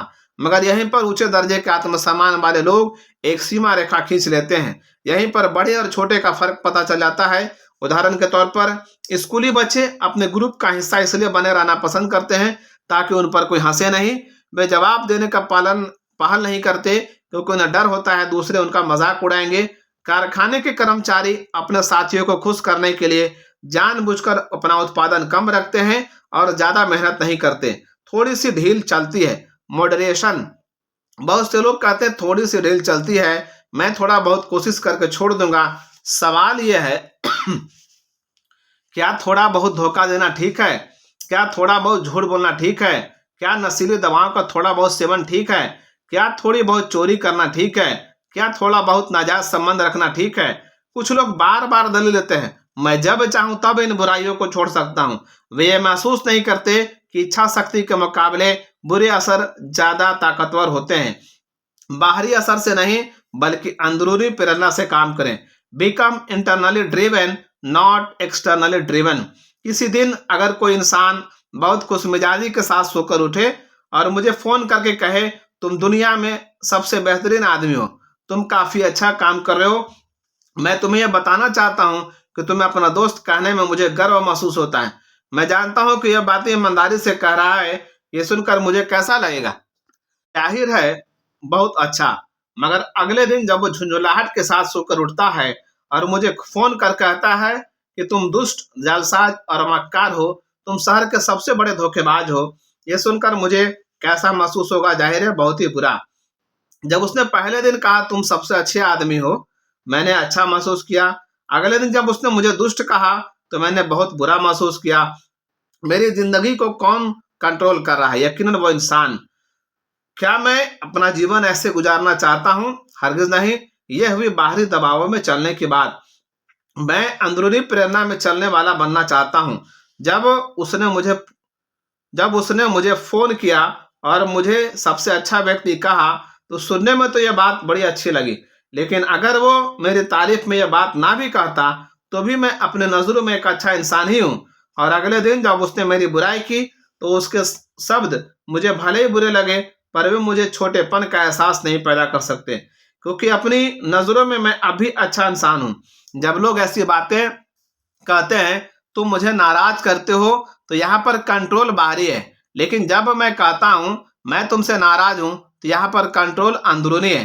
कोई भी आपकी इज्जत के बगैर आपको हीन, छोटा महसूस नहीं करा सकता। इसे कहा एलिनोर रूजवेल्ट ने। एक कहानी है कि प्राचीन भारत के किसी साधु महात्मा को राह चलते एक आदमी ने गालियां दी।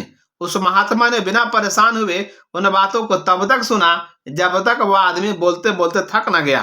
तब उन्होंने उस आदमी से पूछा, अगर किसी की दी हुई चीज ना ली जाए तो वो चीज किसके पास रहेगी? आदमी ने जवाब दिया कि चीज देने वाले के पास ही रह जाएगी।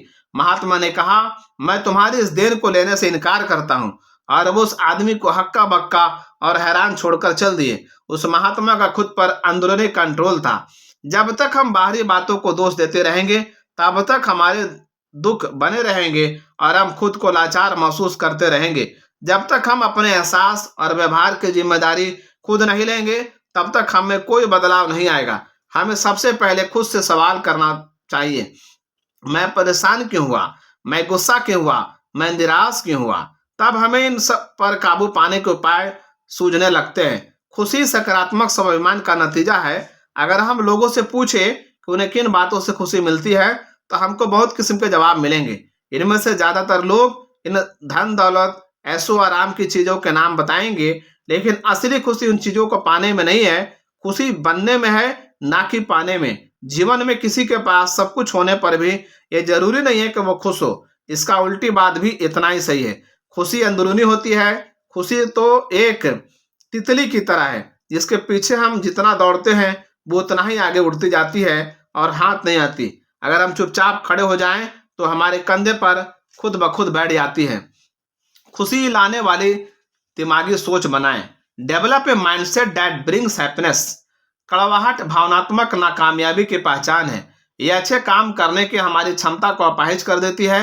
अपने पैमाने खुद बनाएं, खुद के प्रति ईमानदार रहें, खुद से ही मुकाबला करें, नीचे लिखी बातों को अपनाएं। हर आदमी और हर हालत में अच्छाई ढूंढें, खुश रहने का फैसला करें, अपने पैमाने समझदारी से तय करें, गलत आलोचना से परेशान ना होने की क्षमता बढ़ाएं, छोटी से छोटी चीज में भी खुशी तलाशना सीखें। याद रखें कि समय कभी एक जैसा नहीं रहता। उतार चढ़ाव तो जीवन का हिस्सा है। हर परिस्थिति का भरपूर आनंद लें, खुद को रचनात्मक कामों में लगाए रखें, खुद से कम भाग्यशाली लोगों की मदद करें, चीजों पर काबू पाना सीखें, चिंतित ना रहें, खुद को और दूसरों को माफ करना सीखें, ना तो अपराध बोध के शिकार हो और ना ही किसी के लिए मन में मैल रखें। खुद को सही आत्म सुझाव दें। Give your self positive auto suggestion. खुद को सही आत्म सुझाव देने की आदत बनाएं।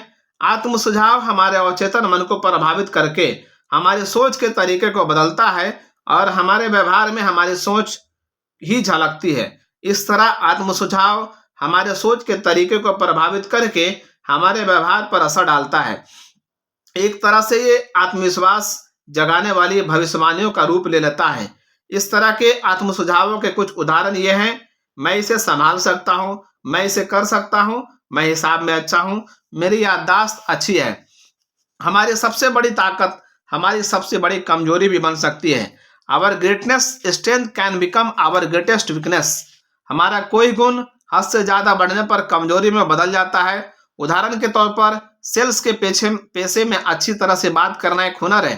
अक्सर ऐसा देखा गया है, अच्छी बोलचाल वाले सेल्समैन ज्यादा सफल होने लगते हैं और फिर इसी हुनर को हद से ज्यादा इस्तेमाल करने पर असफल भी होने लगते हैं। उनकी खूबी उन्हें कामयाबी के पास ले जाती है, लेकिन जरूरत से ज्यादा इस्तेमाल किए जाने पर कमजोरी बन जाती है और वे नाकामयाब होने लगते हैं। सुनना भी एक ताकत है, लेकिन किसी इंसान में यह खूबी जरूरत से ज्यादा बढ़ने पर ज्यादा सुनना और ना बोलना उनकी कमजोरी बन जाती है। हमारी सबसे बड़ी कमजोरी हमारी सबसे बड़ी ताकत बन सकती है। Our greatest weakness can become our greatest strength. गुस्सा एक कमजोरी है, इसे एक ताकत के रूप में कैसे बदला जा सकता है? इसका नमूना एक महिला ने मैड बनाकर पेश किया। मैड का मतलब है मदर अगेंस्ट ड्रग ड्राइविंग नाम की संस्था। एक शराबी ड्राइवर की लापरवाही से उस महिला का बच्चा मारा गया था। वो इतनी गुस्सा हुई कि उसने यह समाज में ऐसी बातें बर्दाश्त न करने का फैसला किया। उसने समूचे अमेरिका में शराब पीकर ड्राइविंग करने के खिलाफ लोगों को एकजुट किया। आज वह महिला और उसका संगठन लाखों सदस्यों के साथ एक बड़ी ताकत बन चुके हैं और वे जरूरी कानूनी बदलाव लाने में भी सफल हो रहे हैं। ये गुस्से जैसे नकारात्मक भाव को एक सकारात्मक सोच के जरिए ताकत में बदलने का उदाहरण है। उस महिला ने अपने गुस्से को मजबूत इरादे में बदल डाला। धीरज रखें, हैव पेशेंस। धीरज से आत्मविश्वास, दृढ़ता और समझदारी भरा नजरिया पैदा होता है, जिससे आखिरकार कामयाबी हासिल होती है। इसे कहा है ब्रियान एडम्स ने। अक्सर हम लोगों को कहते हुए सुनते हैं, अच्छी या बुरी चीज को एक बार देखने, सुनने या करने से कोई असर नहीं होता। लेकिन मैं इसे सच नहीं मानता। असर भले ही ना आए, लेकिन कुछ ना कुछ असर जरूर होता है। चीन में बांस बम्बू ट्री का एक ऐसा पेड़ होता है जिसे रोपने के बाद 4 साल तक पानी और खाद देने के बावजूद उसमें अंकुर फूटने की भी कोई निशान नहीं दिखता। लेकिन 5वें साल के दौरान बांस का पौधा सिर्फ 6 सप्ताह में 90 फीट तक बढ़ जाता है। सवाल ये उठता है, बांस का वो पौधा सिर्फ 6 हफ्ते में बढ़ा या इस काम में 5 साल लगे, जब उसमें बढ़ने वाले कोई लक्षण नजर नहीं आ रहे थे? यदि उस समय इस पौधे को पानी और खाद नहीं दी जाती तो क्या वो बढ़ पाता? बिल्कुल नहीं। अगर 4 साल तक देखरेख ना की जाती तो बांस का वो पौधा मर जाता। हमें कुदरत से सीखने की जरूरत है और ये सीख बिल्कुल साफ है। धैर्य और विश्वास के साथ काम करते रहें। अगर नतीजा नजर ना भी आए तभी इसका असर जरूर होता है। चेतावनी, धीरज और आलस में फर्क होता है। कभी कभी एक बेहद आलसी इंसान खुद को धैर्यवान समझ सकता है। अच्छी शुरुआत का अंत भी अच्छा होता है। अपनी सारी मजबूरी और कमजोरियों की लिस्ट बनाएं। Take inventory, make a list of all your strength and weaknesses. कामयाब लोग अपनी कामयाबी को पहचानते हैं मगर अपनी शक्तियों को बढ़ाते हैं। जब हम अपनी शक्तियों को पहचानेंगे ही नहीं तो इन्हें बढ़ाएंगे कैसे? हम क्या नहीं करना चाहते, इससे ज्यादा ध्यान इस बात पर दें हम क्या करना और क्या बनना चाहते हैं। स्वाभिमान के भाव का असली निचोड़ नीचे लिखे अब्राहम लिंकन के लफ्जों से ज्यादा बेहतर तरीके से नहीं समझाया जा सकता। ऐ दुनिया, आज मेरे बेटे का स्कूल में पहला दिन है। World, my son start school today. ऐ दुनिया, मेरे बच्चे का हाथ थाम लो, आज इसका स्कूल में पहला दिन है। कुछ देर को इसके लिए हर चीज नई और अजनबी होगी, इसलिए मैं उम्मीद करता हूं कि आप इसके लिए नरमी से पेश आएं। आप तो जानते ही हैं कि इसका संसार अब तक घर तक ही सीमित था। इससे अपनी चारदीवारी के बाहर कभी झांका नहीं था। ये अब तक घर का राजा रहा है। अब तक इसकी चोट पर मरहम लगाने और इसकी ठेस लगी भावनाओं को प्यार का लेप लगाने के लिए मैं हमेशा मौजूद था। लेकिन अब बात दूसरी होगी। आज सुबह ये सीढ़ियों से उतरकर अपना नन्हा सा हाथ उत्साह के साथ हिलाएगा और अपनी बड़ी साहसिक यात्रा शुरू करेगा। इसमें शायद संघर्ष भी होगा, दुख भी होगा और निराशा भी होगी। इस संसार में जीने के लिए इसे विश्वास, प्यार और साहस की जरूरत होगी। इसलिए ऐ दुनिया, मैं उम्मीद करता हूं कि आप इसके नन्हे हाथों को पकड़कर वे सब सिखाएंगे जो इसे जानना चाहिए। सिखाए जरूर, मगर हो सके तो प्यार से। मैं जानता हूं इसे एक दिन ये समझना पड़ेगा कि सभी लोग अच्छे नहीं होते, सभी स्त्री पुरुष सच्चे नहीं होते। इसे ये भी सिखाएंगे कि इस संसार में हर धुर्त के लिए एक अच्छा इंसान भी है। जहाँ एक दुश्मन है तो वहाँ एक दोस्त भी है। इसे शुरू में ही यह सीखने में मदद करे कि बुरे और धौंस जमाने वाले लोगों को ठिकाने लगाना सबसे आसान है। इसे किताबों की खूबियों के बारे में बताएं और पढ़ने के लिए प्रेरित करें। कुदरत के छिपे सौंदर्य जैसे आसमान में उड़ते पंछी, गुणगान करते भौरे और हरी भरी वादियों में खिले फूलों को करीब से देखने और जानने के लिए इसे पूरा समय दे। इसे ये भी सिखाएं कि बेईमानी की जीत से हार जाना कहीं अच्छा है। इसे तब भी अपने विचारों पर विश्वास रखना सिखाए जब सब कह रहे हो कि ये गलत है। मेरे बच्चे को वो शक्ति दे जिससे वो भीड़ का हिस्सा न बनकर भेड़ चाल ना चले जबकि सारा संसार चल रहा हो। इसलिए तो सिखाए कि ये दूसरों की बात सुने लेकिन हर बात सच्चाई के तराजू पर परखे और उनमें से सिर्फ अच्छाई को ही अपनाए। अपने अंतरात्मा की आवाज को सुने, चांदी के सिक्के से ना तौले। इसे ये सिखाएं कि वो लोगों को कहने में ना आए और अगर वो अपनी सोच में खुद को सही पाता है तो अपने सही इरादों पर डटा रहे और संघर्ष करे। इसे नरमी से सिखाए लेकिन ऐ दुनिया इसे बिगाड़े मत और कमजोर ना बनाए, क्योंकि लोहा आग में तपकर ही फौलाद बनता है। वैसे तो ऐसा कर पाना एक बहुत बड़ी बात है, मगर ऐ दुनिया फिर भी आप ऐसा करने की कोशिश जरूर करें। आखिरकार वो एक बहुत प्यारा बेटा है। हस्ताक्षर अब्राहम लिंकन। कार्य योजना एक्शन प्लान। पहला, ऐसे लोगों की जीवनियां पढ़ें जिन्होंने हर निराशा को आशा में बदल दिया हो। अच्छी किताबों को पढ़ने या हौसला बुलंद करने वाले कैसेटों को रोजाना सुनने की आदत डालें। पॉइंट नंबर 2, बदले में कुछ पाने की इच्छा किए बगैर अपने समय और धन का कुछ हिस्सा भलाई के कामों में लगाएं। ये काम लगातार और करीने से करें। पॉइंट नंबर 3, बुरे असर से दूर रहें, साथियों के दबाव में ना आए। पॉइंट नंबर 4, ईमानदारी और नम्रता से प्रशंसा करें और पाएं। पॉइंट नंबर 5, अपने व्यवहार और कामों की जिम्मेदारी खुद लेना सीखें। पॉइंट नंबर 6, खुद अनुशासित होना सीखें भले उससे परेशानी महसूस हो। पॉइंट नंबर 7, ऊंचे चरित्र वाले लोगों के साथ रहे। पॉइंट नंबर 1, रचनात्मक बने, अपनी कमजोरियों को अपनी खूबियों में बदलने के रास्ते ढूंढे। पॉइंट नंबर 9, धीरज रखना सीखे, अगर नतीजे साफ ना दिख रहे हो तो भी हिम्मत ना हारे। यहाँ पर चैप्टर नंबर 6 क्लोज होता है। आपको ये कैसा लगा जरूर बताइए। अच्छा लगा तो लाइक शेयर सब्सक्राइब जरूर कीजिए। Thank you.